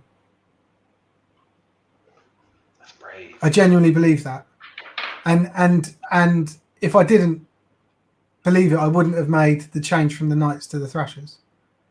So I think that it's possible. I believe in it, and that's the goal. That's my next goal in football. So we did talk about the fact that there's some poor kicking going on in Britball at the moment, right? Yeah, go on. That poor kicking is going on everywhere but in Cambridgeshire. They've kicked another field goal. The Cats lead 26-6 over the Cardinals. I think that's their second or third field goal. Yeah, second or third field goal. So someone was saying we're going to talk about how bad the Cats are. Mate, the Cats are killing it on the field goal. The Cats have got feet. But yeah, I think to your point, Oz, that those clubs that do not plan for the future will not exist in the future. Simple. So the bit that you're saying about, you've got this great squad now, but as it ages, what happens? Well, quite frankly, what happens is if it ages and there's nothing to replace it, then they go down, and they don't exist, and they fold and all that sort of stuff. 100%, Chris. 100%. Do you think that's why teams stay 3-4 years because people believe they get bad? Do you think that's why? He's talking about, because we're talking about with the Prem South, where someone comes up and you're like, no, very rarely are they one and done, but then they will last maybe 3 or 4 years and then they drop down. So most recent examples, like Bury were a one and done.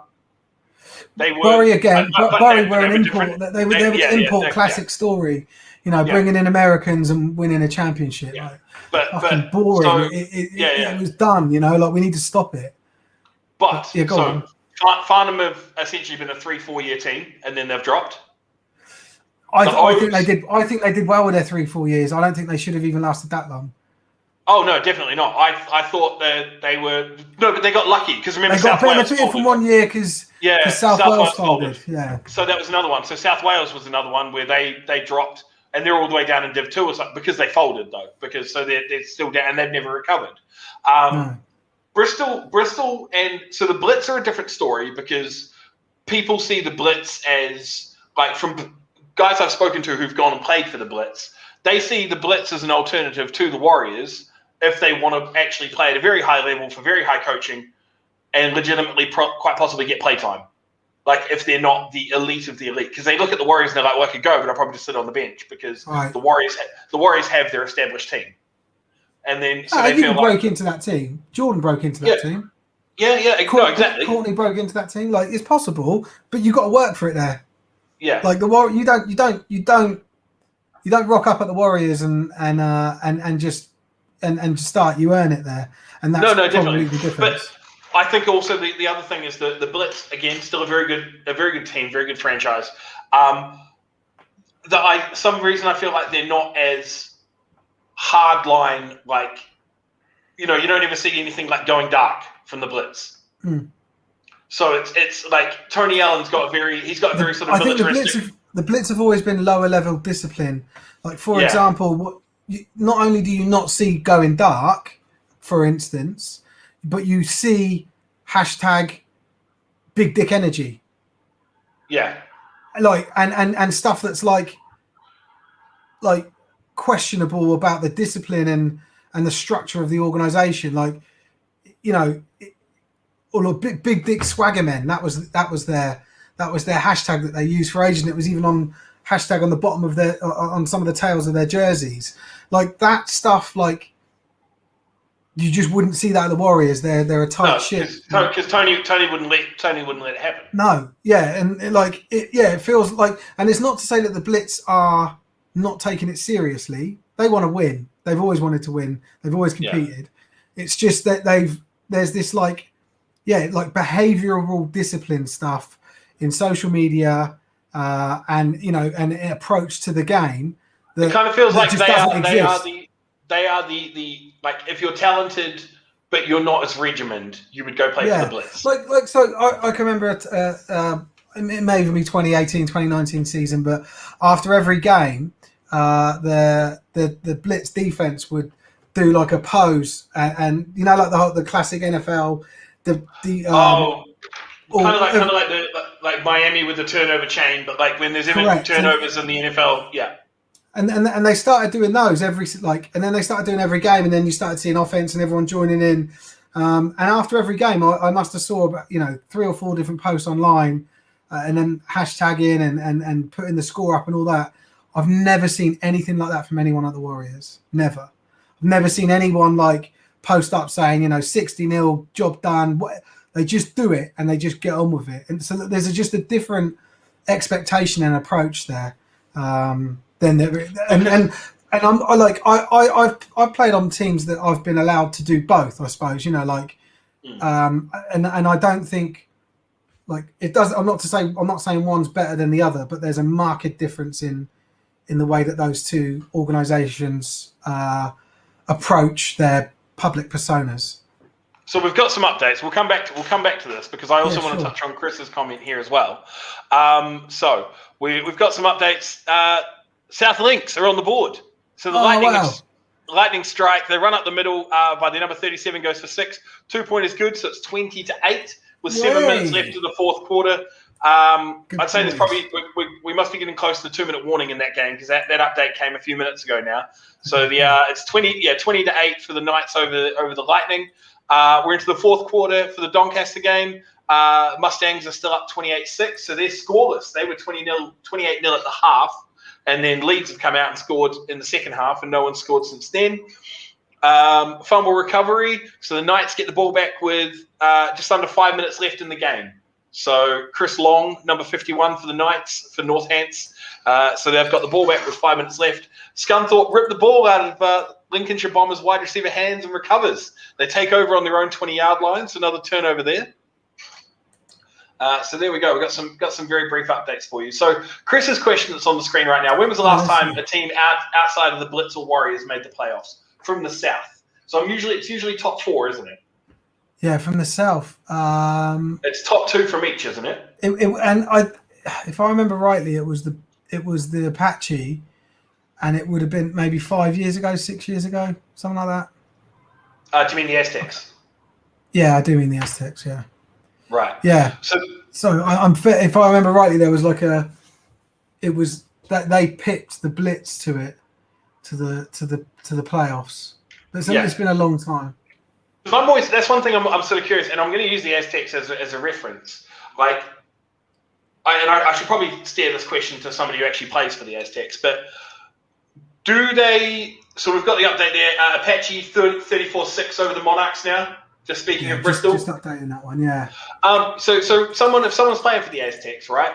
They are a perennial middle of the pack team. Like, they're never okay, I don't want to say never because you shouldn't say things like never because you don't know what the future may bring. But for the foreseeable future, they will not be beating the Warriors to take Prem South. They just won't. It's not going to happen. So what is your driving factor then as an Aztecs player? Well, so the Aztecs have had huge change in the last couple of seasons where Ben Herod has taken over as head coach, who also heads up the Filton SGS. And they've synchronized all of those brands, right? So you see a lot of the players that played for, the A-level squad, the Filton Pride squad, are now graduating into either the Apache or the Aztecs, and they're trying to build, like a proper academy structure. I think there's a lot to motivate them to become, one of the top, to jump from that middle of the pack up to that sort of elite level. And I think that they're actually making progress on it with a very young squad. So actually, that's probably quite. I think the Bristol structure, looking at everything under King Ben Herod's rule, is actually a really exciting place to be within British American football at the moment. So I actually think that they've actually got a story to tell. They've got a vision to work towards, and they're actually, they're progressing towards it. I don't think they're a stalemate club, like as you've, right. Well, not that you said that, but like I don't think they are in that limbo situation. I actually do think that they're improving year on year, and they've got a strong future ahead of them. I think they're going to be the team to knock the Blitz off of their pedestal and to go at number 2. Second, yeah, that's what I think. So I got a message actually from someone who might be affiliated with the Blitz, and again, I'll keep them anonymous, but they've said, I think what you're saying sells the Blitz short. They've lost a lot of their guys to Europe. Their B team also has several guys who should play for the A team, but don't want to because they've come through the B team and want to get promoted out of Div 2 after getting close the last couple of years. So what do you put any? Do you put so any what? They stock lack in ambition. Like I don't get it. Like that's a loyalty thing. If you're trying to get the B team promoted, what, you're loyal to the B team rather than the actual organisation? Do you put any credence into the losing players to Europe? I've never. Yeah, but then, of course, but then, what? So what? At the same time, you lose players to anything at any time. And the Blitz have done that for years and still maintain. They've been a very strong team. I don't see how they. I think more what he was saying was how we were sort of saying that they, without using the words exactly, we were saying sort of they were the undisciplined version of the Warriors in a way. Yeah. So I think he was just saying that that there is a possibility that the Blitz could have knocked the Warriors. Well, they did knock the Warriors off in terms of finishing higher than them when Tamworth beat the Blitz in the final. Yeah, they beat them to the final. Yeah, but that was. You have to wonder if that was also purely because the Blitz didn't have to play the Warriors, so the Blitz got to play. I think it was the Nighthawks, if I remember rightly, and Tamworth played the Warriors. Yeah, sounds right. But yeah, I mean. Year on year, right? The squad's changed quite a lot anyway, and players you're missing out to in Europe, your opponents are also missing out to players in Europe. The Blitz don't exclusively own a pipeline into Europe. I can think of one player that the Warriors lost out to the NFL. So that attrition is part of the game. Recruitment is part of the game. I don't see how that should be the difference maker. The one thing that I don't understand, and this is someone that's, this is me talking from a place where I've not done it in American football. I've done it in rugby, where I started in a seconds team and ended up playing for the firsts, starting for the first. And I always wanted to play for the first. I wanted to be at the highest level to play, to make sure my club was as good as possible, winning as many games as possible. Not once did I say, I want to go back and play for the seconds because we almost won it last year. I don't understand that mentality. If you're playing for the Blitz or whatever team, that's who you play for. You don't. I feel like it's different though if you're comparing rugby and football because that's the only rugby, comparison I've got. I get that, but I would say how much interaction do we think the Blitz B and the Blitz A have? I'd imagine they train together. Do you think they train together? I'd imagine so. I don't see. That's interesting because I don't know at all. Because for rugby, the clubs that I played for, our firsts trained on their own. Yeah, our seconds and thirds trained together, but ours were all separate. And then, but that was the thing. Like you then had to go and train with, these new players, and well, sometimes you'd come up against each other for like they do like a friendly or whatever. But yeah, like you had to prove yourself. And like we got some updates. As an athlete, as a player, like I'm competitive. Like, I want to win, man. Like that's it. So I don't understand the whole. I don't know if I came through. Back. No, because the thing is, I can see it. Because if I came through as the Blitz, part of the Blitz B team, right? Yeah. And the last 2 years that I've been playing for them, we'd come close and lost in the final or lost in the playoffs or something like that. And I did this when I played. But that's when job I played done. rugby. Like that's how the Blitz B team serves the Blitz organisation. Yeah, it's. They're not there to succeed. They're there to nurture. No, to feed. Yeah. I think it's. I don't know. I just think if I thought we could have gotten. Yeah, if I thought we could have got to Div 1 and was playing for that team, and then someone was like, "Oh, you're good enough to play for the other team," I'd be like, "Right, okay, well, I want to see if we can get this over the hump." If I'd played and battled with those guys and they're all mates and everything, because the thing is, I may not know anybody in the Blitz A team if they're not as close linked as we think. And then sometimes you want to play with your friends, you want to play with the coaches that you like, and so I don't know. I think it's two sides of a coin on that one. But we've got some updates. Definitely. So, what we got, mate? 15 minutes ago, there was what we had is we had a fumble recovered by number 51. I mentioned that, sorry. So that after the fumble that was recovered by the Knights, it was an interception. So the Knights tried to force the ball deep, but the Lightning jump on it for the interception. And then there was a 2-minute warning for the Northants game. Lightning from 3rd and 20 from the 27-yard line is where they were. And that was the most recent update. And then they went for it on 4th down, and it was interception from number 40 for the Northants Knights, San Mindem. So Lightning went for it on 4th down. He got the interception, and it's 20-8 with 1:28 left in the Northants game. Donny has run one in. So Taylor Umland calls a QB sneak and scampers 21 yards for another score. So the Mustangs are up 35-6. And the Colchester-Norwich game, which was delayed due to weather, is back. Okay. Norwich was unable to convert the kick /2 points. And the score remains at 21-13. Cool. So Donny's starting to run up the score there now at 35-6. Now, I wanted to very briefly touch on something that you said about how Bristol you think could knock off the Blitz as number 2. Where does Solent fit in here? 60-0. 60-0 Merseyside. 60-0.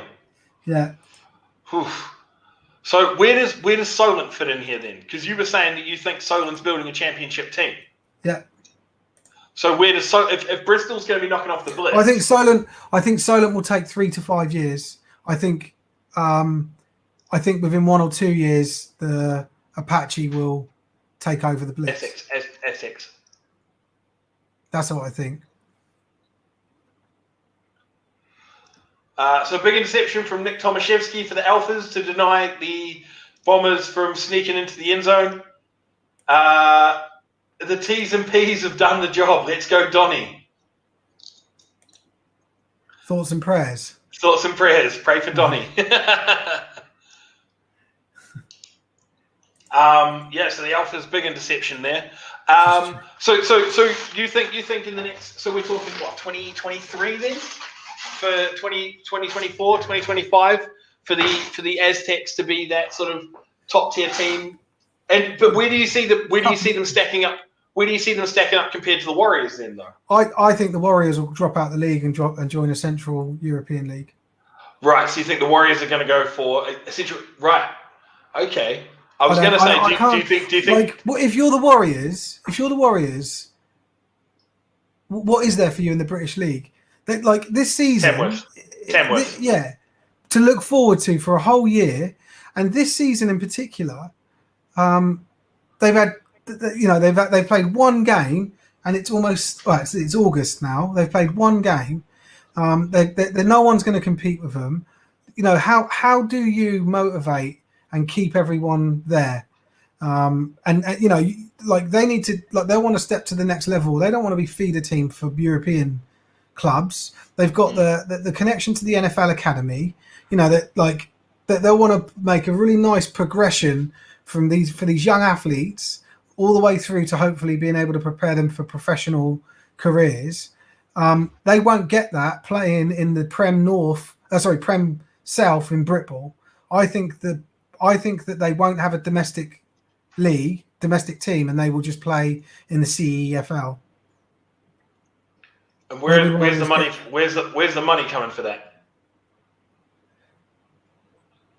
From player subs and sponsorship. Like they're just like any other club that exists. You'd have to raise the money through the normal means, you know, like the same as all those other clubs. Yeah, but it's a lot different. It's a lot different raising money to play in a London division or a Prem South division than it is to have to travel to Europe every other week.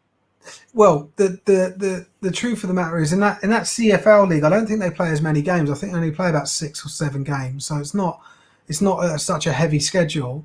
But where else are they going to compete? What else are they going to do? Do they just, you know, the UKFL? I don't think the UKFL will take off. I don't think I particularly knowing the people that run it and the people that run the Warriors, they're not compatible. So it's just not going to work. The UKFL is a great idea being executed by the wrong people. Are you still because they so I follow them on the socials because I'm interested. Me too. And are we still well, sorry, not we. Are you still of the opinion it's not going to work? Yeah. I want it don't get me wrong, I want it to work. I want the sport to grow. I want there to be semi-pro or pro. I think what will happen with the UKFL is they'll do a watered down version of what they've said now.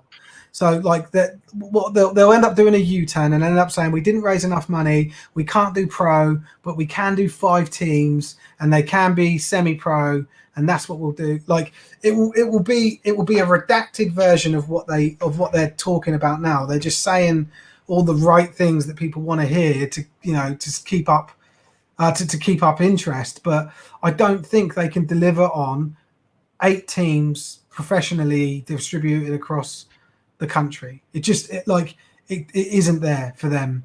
Should it happen, and would I welcome it? Yeah, it'd be awesome. But the guys that run it aren't the right people. They've got upset too many people across the sport, not trusted, no integrity, you know, just like charlatans, just saying, like I said to him, it's like the monorail being sold into Springfield, or like or like, you know, like in Pete's Dragon, the guy comes in and sells a cough medicine that makes you healthy, and like, you know, the traveling salesman. That's what it feels like. They're just saying the stuff that they know people want to hear. I want to hear it. I'd love for this stuff to work out. There's no credibility in it. It's not there. And I think, yes, they probably will create some sort of league, some breakaway league, but it won't be this bells and whistles that they're talking about now. That's what I think.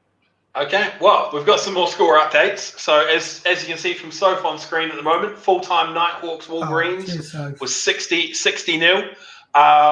The Northampton Knights, they're at full-time as well. So that's 20-8 full-time score there. And the Northampton social media team has come out and said that they didn't get out of second gear, but they're happy to move to 1 and 2 with the win. The thoughts and prayers for Donny are paying off. They've rumbled up the middle for 21 yards, Tom Noon, and they take an even further lead. It's 42-6 now for Donny over the Bobcats. I was going to check X's and O's, see if we can get any scores for him. So the Cats, so there's a pick 6 for the Cats. Another pick 6 today. Let's go. Four, yeah, right? I think it's 5. So the Cats, so number 86, Shelton Thigpen, extra point no good. Cats lead the Cardinals 32-6. So the Cats are, and that's in quarter 3. So the PAT was no good on that one. Jordan's asking for Blitz versus O's. Still got no score there, there's Jordan. There's nothing, Jord. No one's doing any updates on it. So if anyone knows anyone that's there or can give us updates, let us know.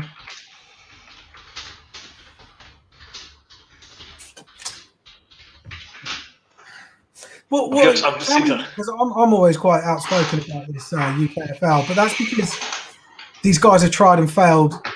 Like, I don't know if you know this, but they've tried 2 breakaway leagues. They tried to compete with double coverage, even though they own double coverage. They tried to do a streaming service, and now they're trying to do another breakaway league.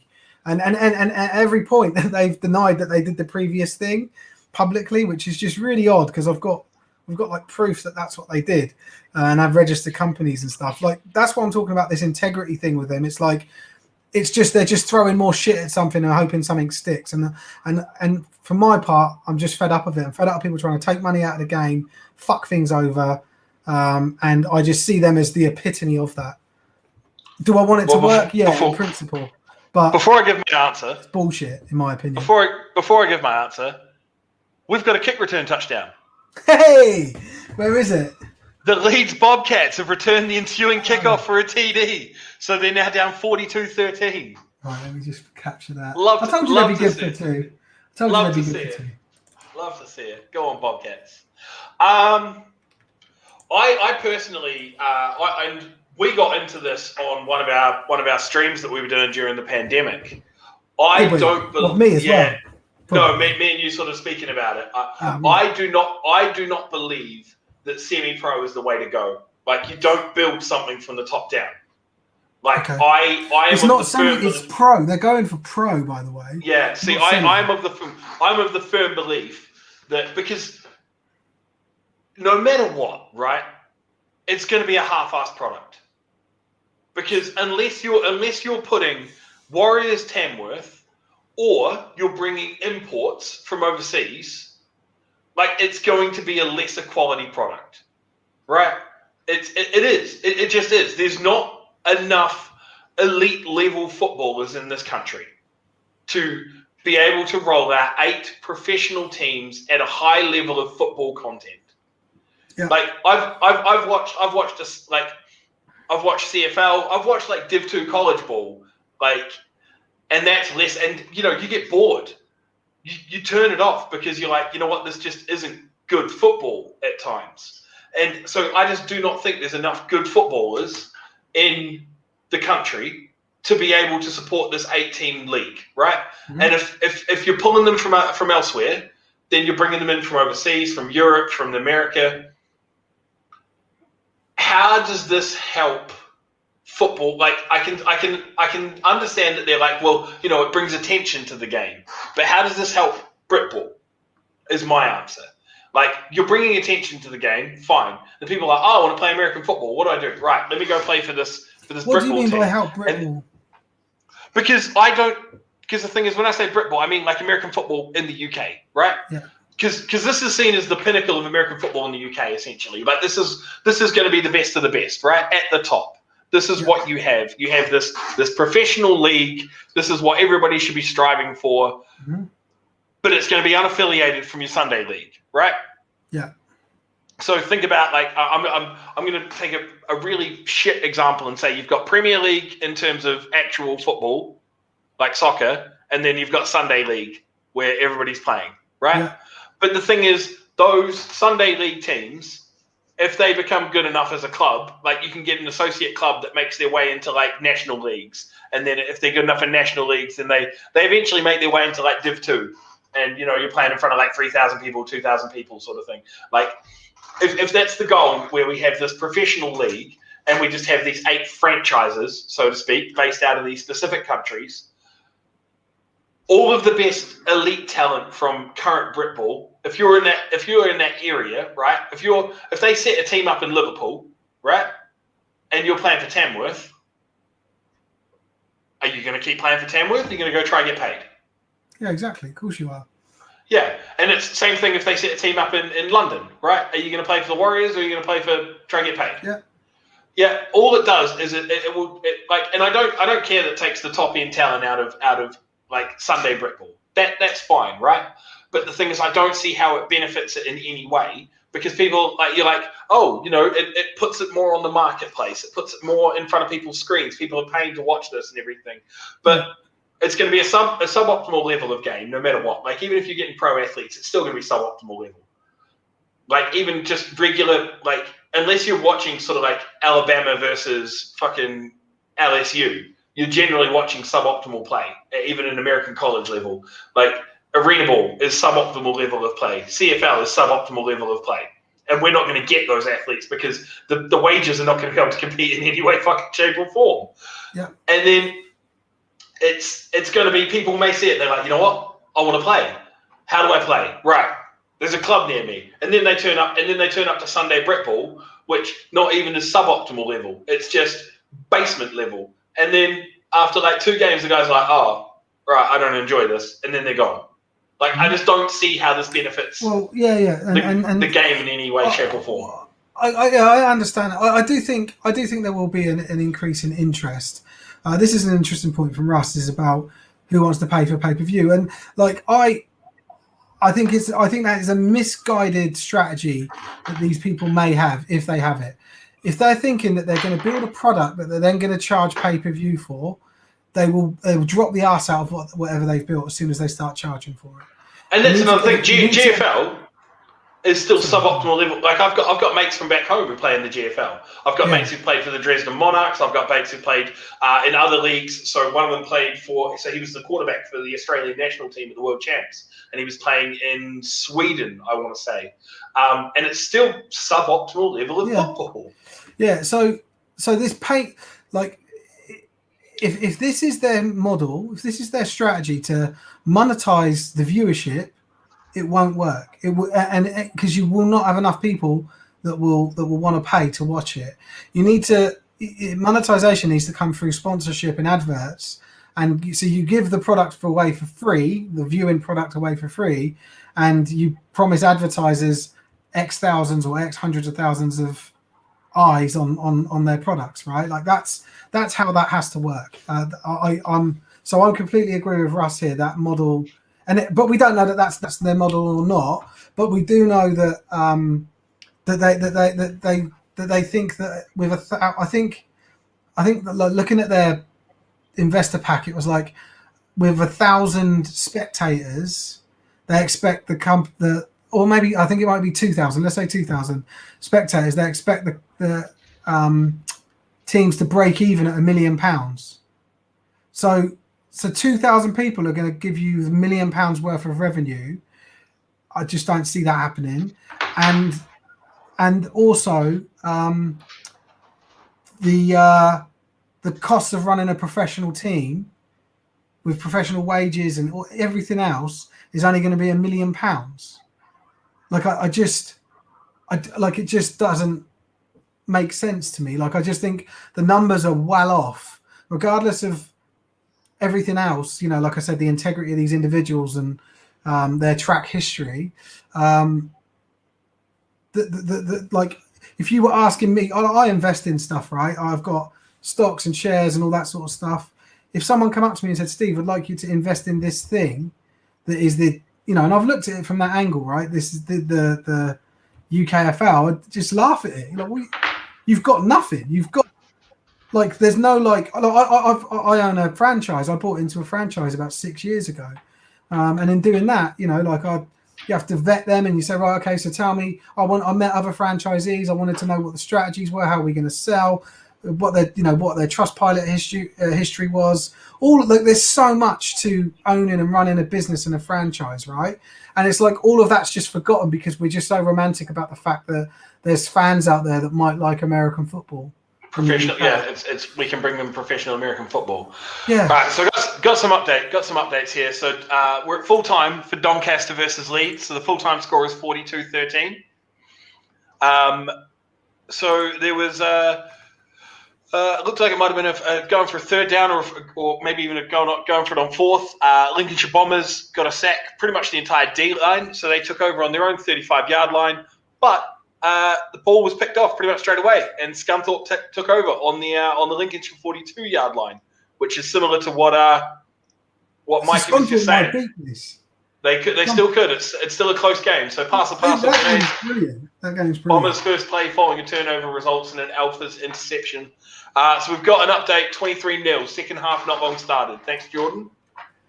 Geordie. So he comes through. He got sick and tired of asking us for updates, and he figured he'd go get him himself. I was thinking that. He surely knows someone that knows. Yeah, I asked a couple of people, but they were saying they weren't going to be at the game, so they didn't give a shit. So that was a halftime score there, 23-0. And then we also had not just player costs, but backroom salaries and coaches' fees. All of it. Facilities, food, drink, huddle. Well, what are the stadiums that they're going to be playing out of? Well, that was They haven't announced it yet. Like, they've got this roadmap of announcing, and again, that's just nonsense too. But it's just them like I say, like it's all smoke and mirrors. Like I don't like if you look. I'd urge anyone go and look at their website, and I'm on it now, and look at their investor stuff and think, if I had £1,000, would I give it to these people? You know, to be able to get a return, and what return would I expect? And the bottom line is it's just not there. It's just loads of cool ideas and buzzwords. And they've got this roadmap, and the roadmap is there's nothing of real substance to it. Like, we're going to announce the team names here, and now we're going to announce the camp, and it's just like there's nothing there. There's no they announced a guy that was the first investor, and then 2 weeks later or a month later they announced him as a director of the company. And it turns out that he's a head coach for the team that one of the guys was a chairman for. It's just a group of buddies trying to it's like three midgets dressed up as a grown-up trying to get into a cinema.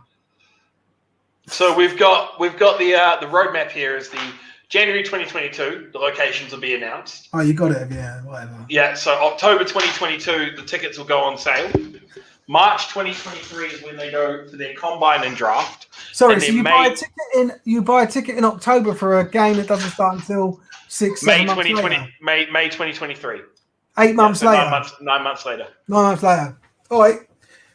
Who does that? How many people watching this have bought a product and then 9 months later?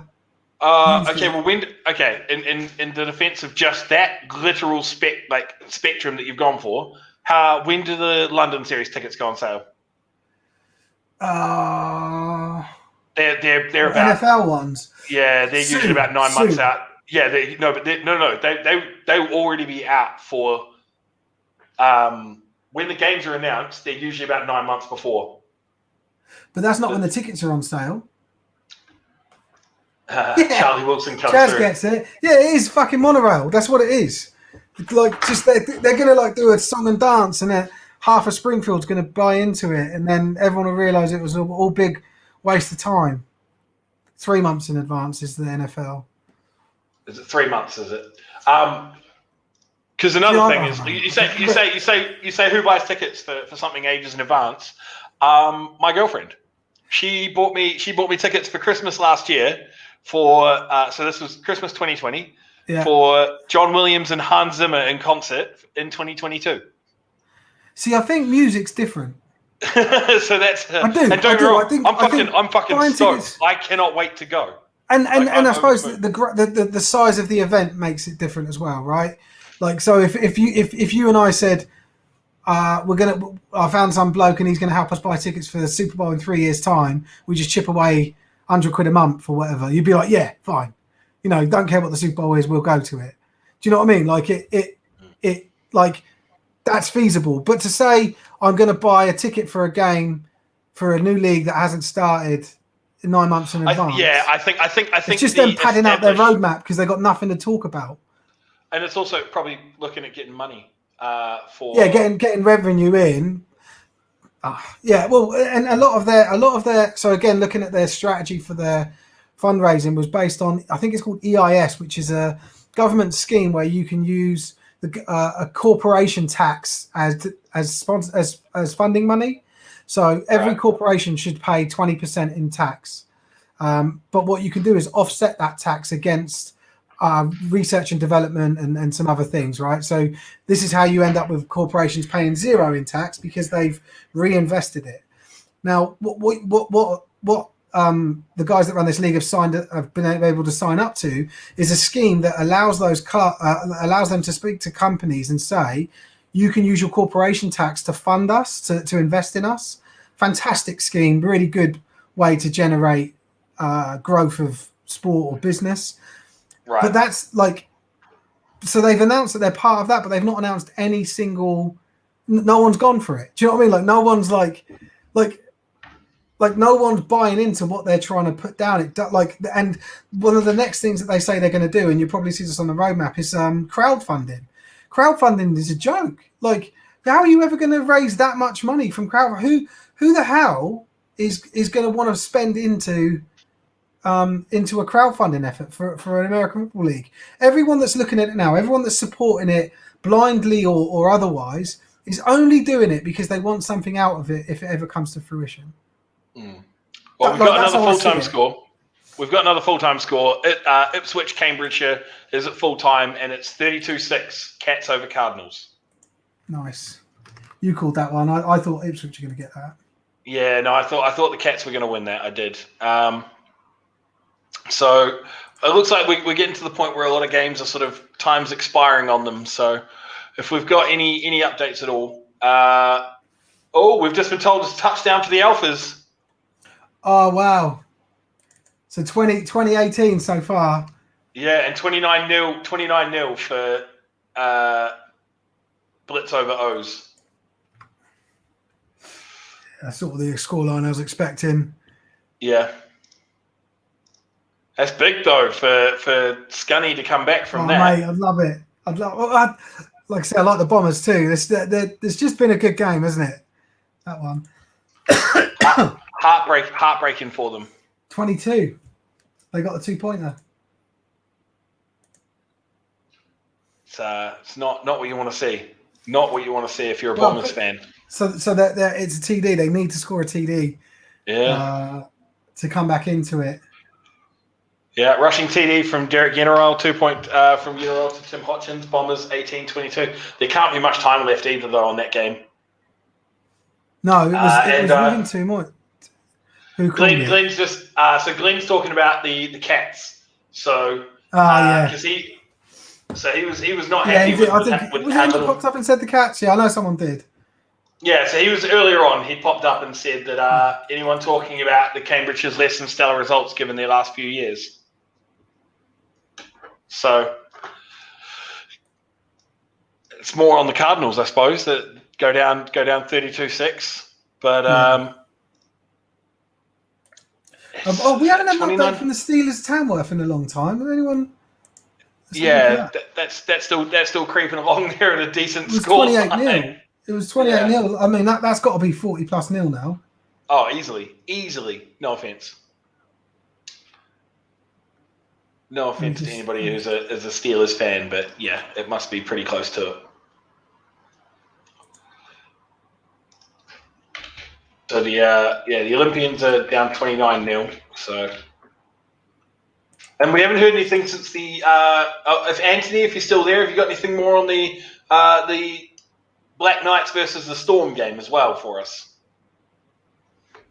Because that was 14-7 last time we knew on that one as well. Yeah. Yeah. There was an update. So we missed this actually. The Glads scored a second defensive touchdown, and the kick attempt was no good. So the Glads are up 27-13 last time. That, yeah. Last update. Yeah, so we missed that one. So can't wait till we got our producer back. Can't wait till we got our producer back and we don't have to mess with this stuff. We just read it off the screen. Yeah. James is the sort of person we've still got some of his little tickers here. So he would bang something like this in. Yeah. So yeah, that stuff's like valuable, isn't it? You can just whack it up. You are correct. It is valuable. But we'll get there. I think I think full production value, like once we've got this all sorted, it'll be a couple of presenters, one producer, and then a couple that are out at games. Then we just jump between everyone. I think Hatch put Hatch in a Tesla, just driving around the south, and put Mikey on a Vespa. Yeah, you can have it all. Yeah.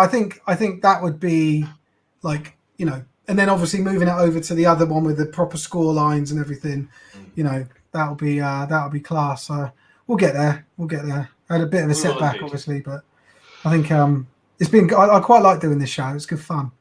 Just I think once we've sort of nailed a few of these other little bits, it'll be flying.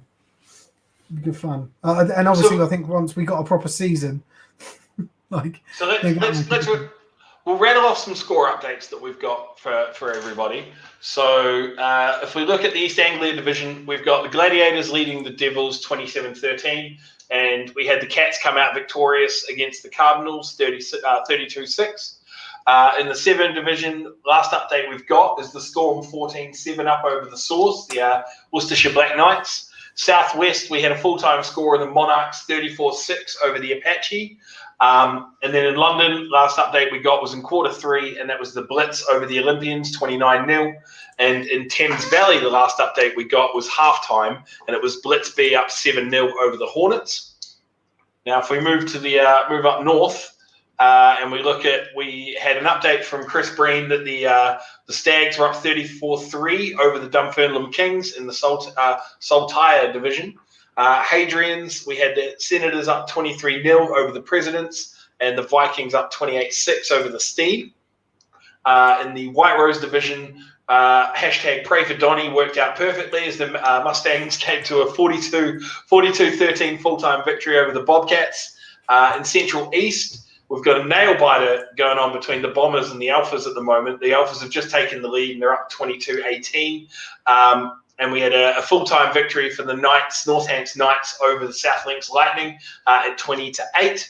In the Red Rose division, we had a full-time score of 60-0 of the Nighthawks over the Lancashire Wolverines. And then in Mercia, the last update we had was fairly early on, and that was the Phoenix up 28-0 over the Sandwell Steelers. Yeah, and I think that even might be a first half scoreline. So, I think. Here we go. Blitz are up 17-0. Stop throwing the ball at Tom Reed. He's got another pick.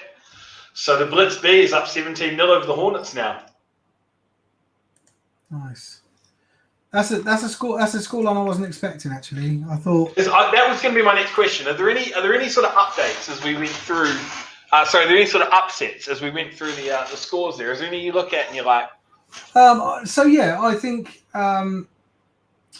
certainly Bombers Alphas. Although, I just think that one's been more exciting than I thought it would be. Well, we've been told, considering for that one, that was I think it was a 10-3. Donny put in 42. Donny put in 42 on the Bobcats. That's a hell of a shocker for me. Wasn't expecting that. And then the Knights. I know the Knights, they're losing, but they scored first. Like them going 7-0 up on their opening drive, and keeping it competitive. I'd love to have an update from that one. I was going to say we think it's competitive, but we don't know. The Blitz O's feels like BAU, that's how it should be. I was going to say it should probably end at about 45-0 or something. You would think. Do you reckon? Yeah. I reckon about 30. That's two more scores. I don't know about 45. Well, if it's 29-0 at the moment, that's two more scores with PATs, 45-0. Yeah. That's just two more touchdowns. And then certainly the Hornets. I think the Hornets have underperformed. Yeah. To have 0 and have 3 scores on them. Well, we've got 6 minutes 10 left in the game, and Lincolnshire is marching down the field, and they've said, please don't let that be a jinx. So we could very well see something pop up that.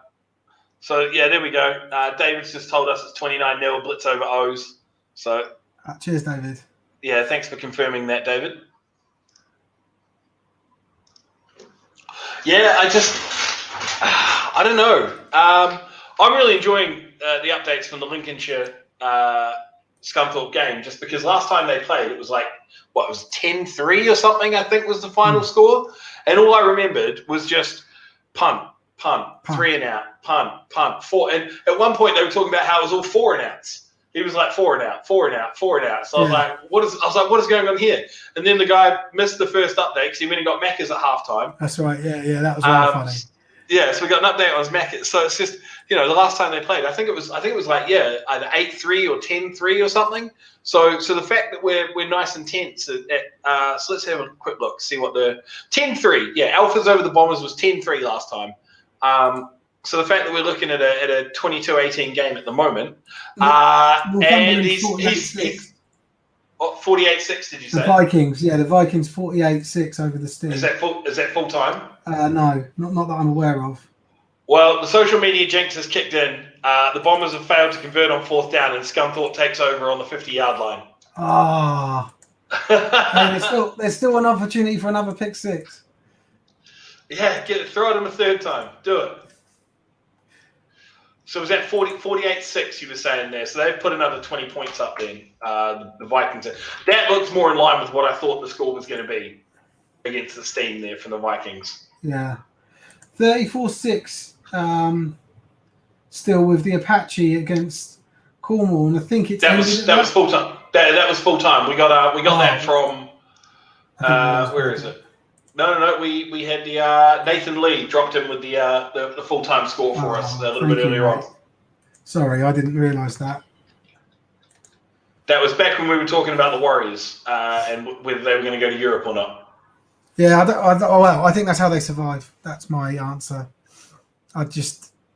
Where do you go? You got to go there. But I mean, they've been dominant for past 10 years? Yeah, 10 years roughly. So why have they not gone before? Well, I know for a fact that they considered it and they were looking at doing it. I think that their leadership has always been just focused on the product, on the game, on the outcomes, on winning.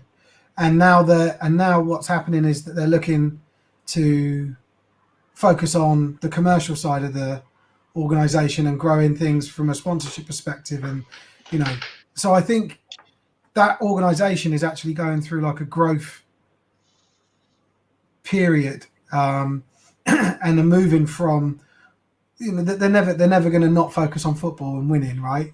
But I think they're going to start you start seeing them taking advantage of, and you did see it with a couple of announcements with like sponsorships and things. They did announce that they were in the CEFL, but then they pulled out of it. Obviously because of the coronavirus. So it's definitely ambition they've got. I suppose the question is whether they drop the British Domestic League or not. Do they still try and run in both? And it's absolutely possible that they can do both. But is it even worth their time? Do they just become one of these teams that doesn't... There's a team in Serbia that do it called the Razorbacks. They don't play in their domestic league. They just play in an international league. So, it's a viable, feasible model, but it's whether they can meet that commercially as well as is that the direction that they want to take the organisation? I can't see it. I can't see how they evolve and get better without moving into European competitions. It's 29-0 blitz over O's. Yeah, we've had that a couple of times now. So we had David let us know, and Jordan both let us know. So we had Jordan pop up with it, and David as well. Cool. So that's how that's how I see it. So I think the question isn't whether the Warriors will go into Europe. I think they will. It's whether they stay in the domestic league in the UK. I just don't see what it offers them. I think they get a lot of frustration out of it. They get. I don't think they get the respect and the treatment they deserve from the national governing body. I think they're an elite outfit, and they got the ties to the NFL Academy. That's like the biggest thing in the UK, in my opinion, in American football, are the two academies. And I just don't think that you can see what Coach Ben Herod's trying to do, link his academy up with the senior team. The NFL Academy are probably, they'll want to link up with a senior team as well. Obviously, the Warriors.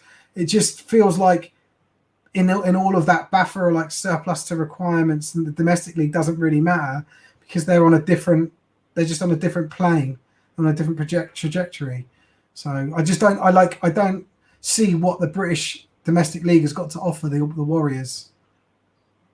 But then who knows? Well, I suppose it depends. Like if you're only playing let's say six games in that international league in an entire season. Yeah. It's what does the British domestic league have to offer? Games. Yeah. If you're playing six, like it's like a 3-month long season, you're playing 6 games. You're playing like what, once every 2 weeks, once every 3 weeks. Yeah. Like it's just game time is what the British domestic league has to offer. It's the chance to actually go out and play at a consistent click. Because if you're paying sort of 2, 3, 4, 500 quid, because we're having to factor in the European travel, things like that, like for a season, if you're paying through the nose for that, you're going to want to get more than 6 games. Yeah. Like, and especially if you're a high quality player, but you're not an every down player. Like Warriors has that. The Warriors have bench quality players that could probably start for other teams, but are good enough that they want to play for the Warriors, be it by either friends or they want to win or it's like convenient for them, whatever. But if you're going to play like 2 games in a season because you're not in a top tier level starter, but you're forking out through the nose, like I would say that's what the British domestic game has to offer. Yeah. I think that's a fair argument. What I was thinking was in terms of competition, but you're quite right. It's not just about competition, is it? It's about blood in rookies and playing games. And we play. The thing is, at the end of it, right? 99% of us play football because it's fun. We play like even the best guys play it because it's fun and they're really good at it. Yeah. But it's like some of the guys who are young and elite will have dreams of dreams of grandeur where they can maybe get paid for playing it. But once you're over a certain age, like once you're probably past like 25, if you're dreaming about getting paid for it, you're probably having to play in the GFL or something like that on a freaking the subsidized as a semi-pro player essentially. Like unless you're 17, 18, 19, you're not making it as a professional from that age unless the UKFL works. But that aside, it's about having fun. It's about playing each weekend, and it's not. I'm not going to dumb it down and say it's about having a good time with your mates and playing, like, which is what I do. Like whenever I play, but again, that's Div 2 level, Div 1 level. Like it's not elite tier Prem level. Whereas that probably comes into it for them. But the main thing is they want to go out there, they play it, they're really good at it. And when you're really good at something and you enjoy doing something that you're really good at, that becomes a driver. And if you're only getting 2, 3, 4 games a year, your passion is gone very, very quickly. Yeah, you're right. Yeah. So we've got some updates. So Michael said Mikey has said it's 2-minute warning at Lincoln. The Bombers have the ball. So that ties in with what the Bombers have said. So 2 minutes 13 left. Obviously want to win this, but from a Twitter perspective, a far better game than last time. We take over on the 13-yard line with the 2-minute warning. We've got full time now in the Glads game there. So against the Devils, so full time 27-15 to the Glads. So it looks like there was a safety there. Norwich Devils have come through with a safety to pull that out. So 27-15 to the Glads. Yeah, 27-15. So it looks like they managed to get themselves a safety against the Glads. Hold on, I did have a score then. 44-0 to Gateshead. Oh, is that full? No, last time we had was 23. I don't think it's full time. Right, that started to jump up there as well then. Yeah, I'm just trying to see if I can get I really want a Tamworth update. I'm surprised that we haven't got anything because they were tweeting.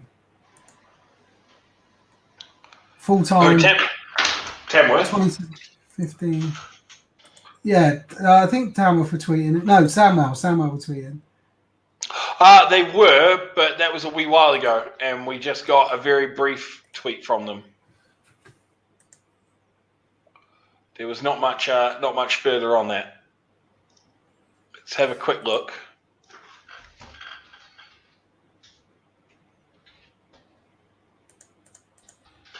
Have a quick jump on there. on their Twitter account. So 2 hours ago, score update 21-0 to Tamworth. We haven't seen anything since.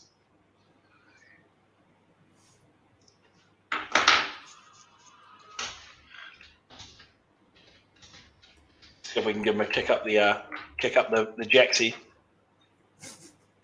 Drop them a quick. Right. So I nearly jumped on an update that was an hour old and was like, "Oh, we've got something." Yeah. Then I realized that game was already done. I was like, "Oh."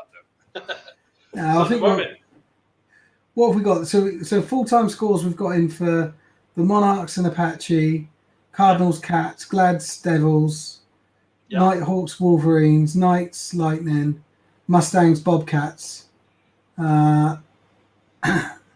So at the moment we're still waiting on Hornets and Blitz B. So that was 17-0 at halftime.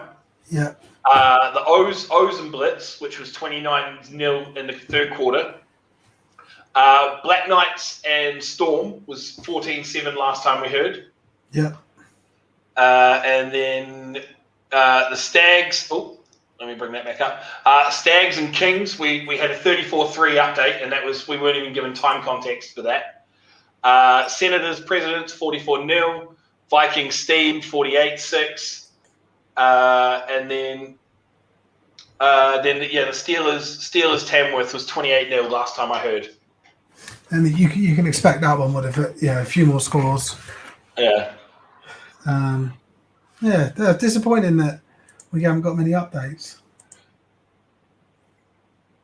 Would have been preferable. But it is what it is. Yeah, it's all good. So we look at these scores. I think the game of the week that was called the Blitz O's has it's been very, very one-sided. If we look at this retrospectively, I would say is Scunthorpe Lincolnshire game of the week. Oh, retrospectively. It's hard to tell, right? Especially based on what Mikey's just said. That one's been really exciting.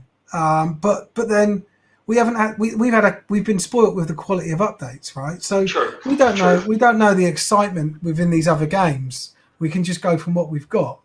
Based on the content that we've had available, absolutely that one's got to be game of the week.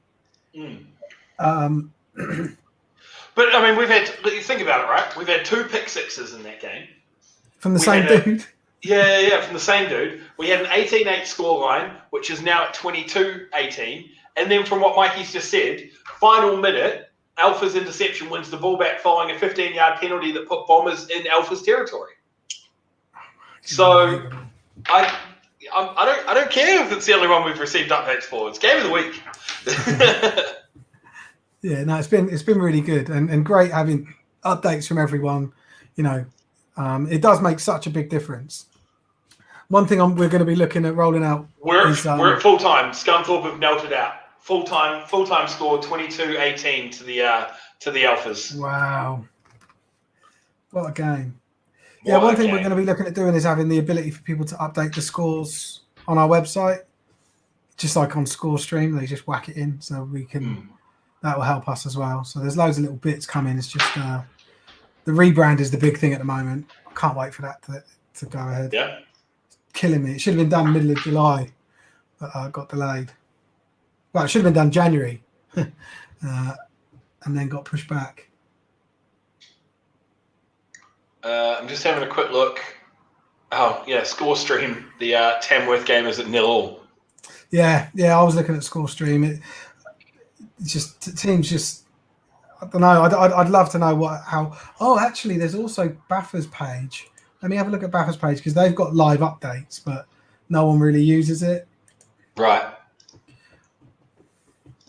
I think we're the most reliable source for scores at the moment, which is cool. And that's because we've got amazing people in the comments. Apache score, wrong way around on the ticker. Oh, gosh. What have I done wrong here? Yes, it is. I said Cornwall 134-6. Whoops! Cheers, Aaron. Thanks, Aaron. Much appreciated. So we've got some scores in for this week. So Mustangs Bobcats game was called in the 2-minute warning due to an injury for the Bobcats player. Tamworth 54-0. Is that? That's on BAFA website. I don't know if it's a score. Okay. I don't know if it's a full-time score or a current score, but 54-0. Right. I'd imagine that's full-time, but yeah, I can't confirm. Aaron's got a long drive back from Cornwall, so he's gonna make sure that he's checking on our ticket and make sure it's right. There's something to do. Swindon Storm, have you got something there? No, that was their previous game. 14. Oh, okay. I'm looking at 44-12 from last week. Right. We've got Donny as 42-13, haven't we? 32-6 for the Cats. Yeah, it's over. Yeah. So, the Knights 20-8. Yes, Northants over South Links. Yeah. Yeah, cool. Yeah, we're all up to date. So I did get one score out of it, but I don't know how recent it is. So Olympians have literally just posted that the halftime update is 29-0. Some great plays working out the kinks. It's now about the second half and mounting our comeback. Let's go Olympians. We were told that was already in the third quarter. Maybe he didn't push tweet in time. Yeah. He typed it out and then put his phone away and then popped it back out and like shit. Oh, we've all done it. Yeah, we've all been there. So the Bombers are congratulating the Alphas for the series victory because the Alphas take the series 2-0. Don't do that. Come on, hate each other. Good luck for your other 5 games. Yeah, you've just lost. You've just lost in the ends. Yeah, exactly. You don't take defeat like that. You get angry when you lose. You get angry. You're such a good role model, Steve. Yeah. I'm a winner. That's all. I don't care about being a role model. I just want to win games. Right. Okay.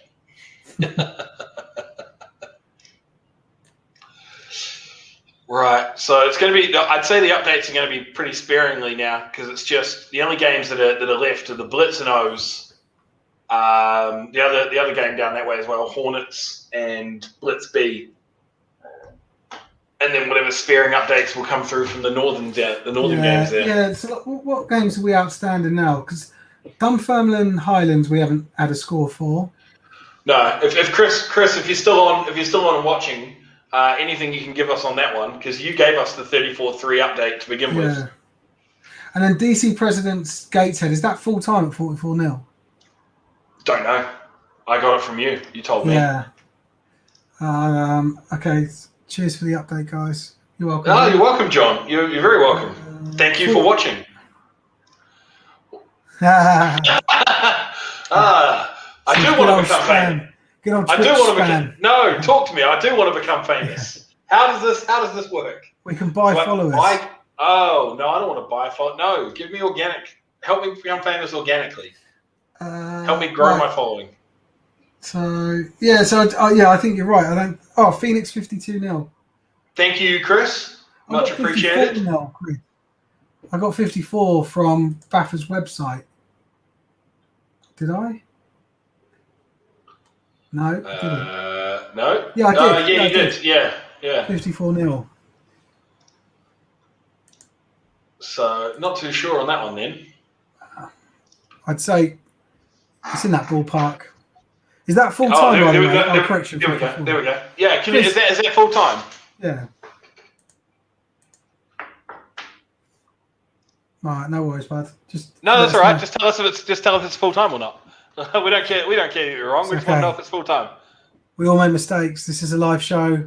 We literally all make mistakes. I got corrected because I had the Cornwall score the wrong way around. Yeah. So, well, I still can't change the bloody score from last week for the Wembley. Oh yeah. Wembley Oxford. There we go. I tried it twice and it's not working. I have to get Dom on it.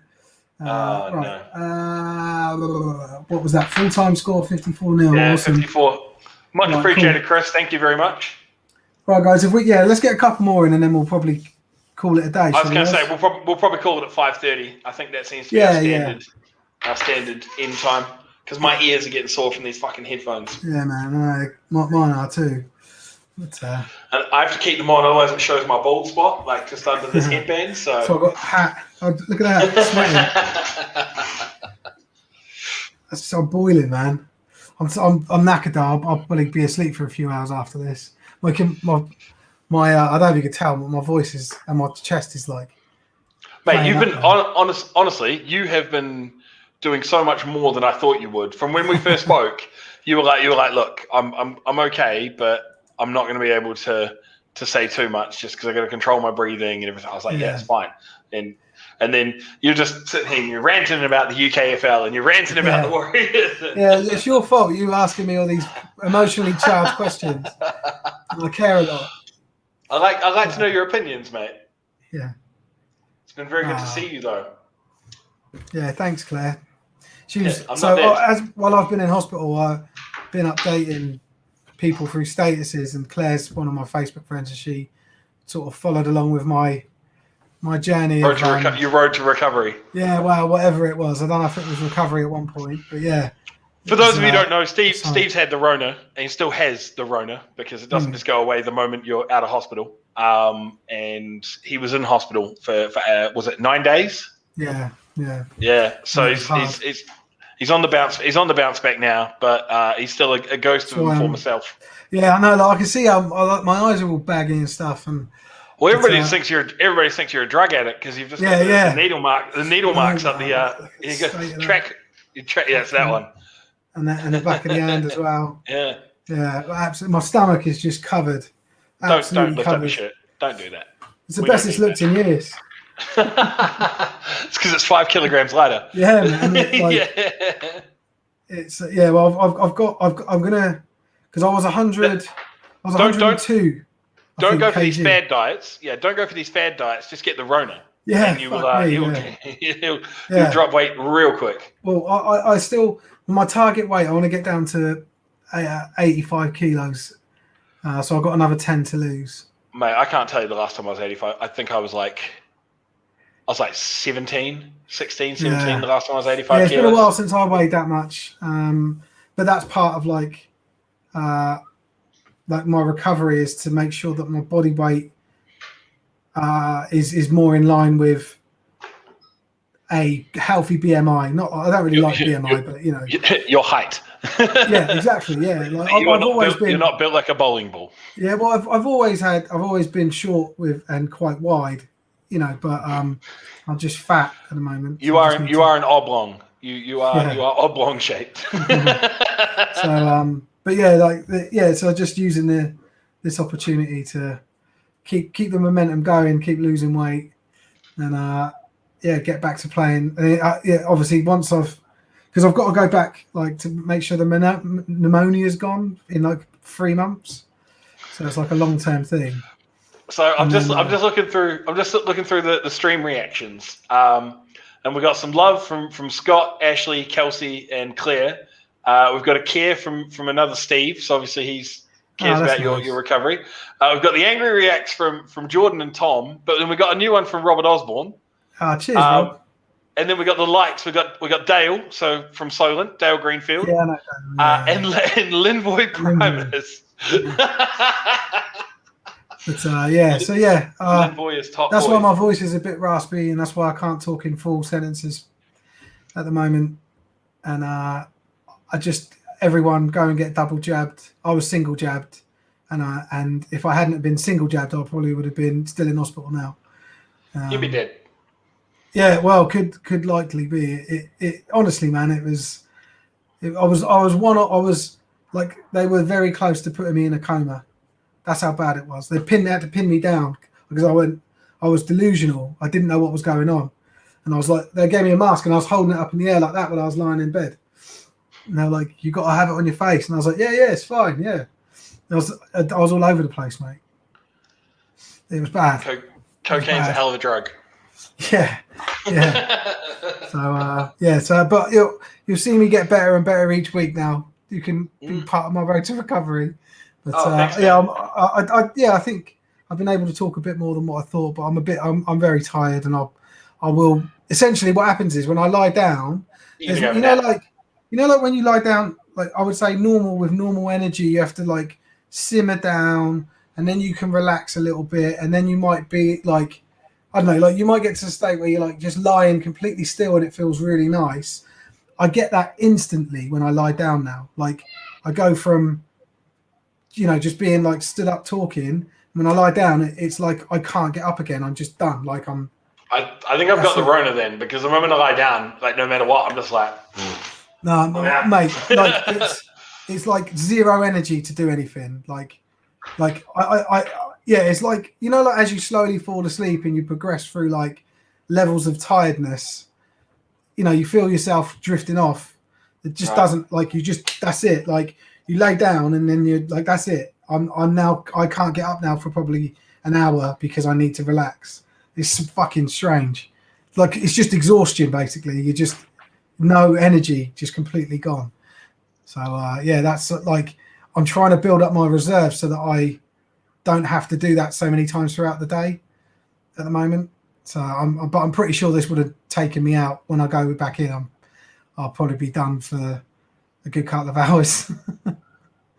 Well, quick shout out to Carl Watkinson, gave us another like for the. I've been watching the number, so it's jumped from 10 to 11. And Carl was before it was Lindboy, Primus, and Dale that were the likes. So Carl Watkinson, glad to have you. Good man, Carl. And thank you for everyone to not just watching, but joining in and giving us updates and coming back. Like we see a lot of them, like Aaron, I recognised from last week and the week before. Yeah, multiple shows. Yeah, and Matt, just like. Michael as well. He was giving us updates during the last Scunthorpe Lincolnshire game. I remember him from that game. So some guy more than Jetcalf, like giving us updates for this game. I don't know. Thanks very much to Mordan. But no, we really appreciate it. We can't do this without you guys. We can't do it without the team social media teams. And I know I say this every single week, but if you're affiliated with a team, if you're affiliated with anybody within the club, Gameday Live hashtags, or even just updating the socials. Like we follow all the clubs on Twitter, on Instagram and everything. So if they're updating their socials, then that's content that we can use to then bring it back to you guys.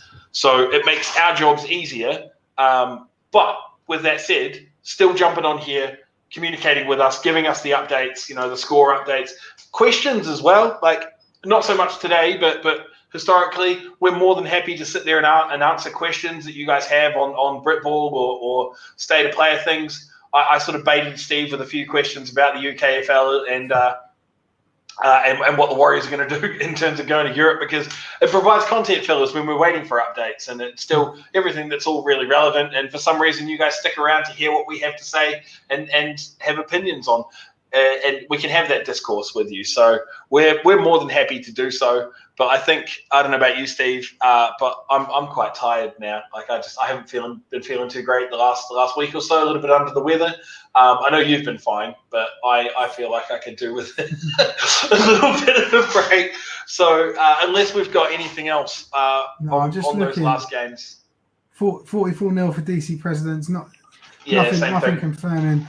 So what I'll do is I'll come back out in a couple of hours and update all the scores and everything, and do. I think I can do the scorecards. We'll see, but cool. We'll call it a day there. So thanks, Oz. As always, mate, you're a legend, and we'll obviously catch up in the week. And like just to echo what Oz is saying, this show is actually really good fun for us. We actually quite enjoy it, and it's something that we want to grow in production value and output for everyone. I've paid for some quite decent software that makes it look unreal. It doesn't work. We just can't get it to work yet. There's a lot more to come from Gridiron Hub and the brand that we're just about to become. And it's a community brand. Like we'll talk about. I'll tell you my opinions, and I'm happy to wax lyrical about anything, and I'm quite strongly opinionated and been around a while. But I don't sit here and I don't expect everyone to agree with me. I don't tell Oz that he needs to agree with me or anything like that. Like I like a debate. I like a conversation. I like to be challenged and people to be able to challenge the status quo. And that's probably why at the moment, Baffa fucking hate me and I think they're useless. I I like to think that with the Gridiron Hub brand, it's a community brand, and we, everyone's got a voice and everyone can contribute to it. And this is absolutely testament to it, So, I am extremely grateful for your involvement, and we'll continue to be, and we'll just continue to try and iterate and improve upon it. So if if you guys ever want to get more involved, or you've got some ideas, let us know. I want this to be more than not just a one-way thing. This is we consider ourselves part of the community. It's a community-based forum. It is a community-based forum. I am a former player. I will not be playing again. I don't think I'm too overweight, and my joints don't work. Oh, get fucked, you will. Right. So to wrap it up, I am Oz. That is Steve. We are Gridiron Hub Game Day Live. We will soon become the website formerly known as Gridiron Hub. And, can't get that way. I'm getting the Prince tattoo the moment it happens. But no, thank you very much for joining us. We've had a great time. We will see you all next week. Yeah, quality. Cheers. Take care, guys.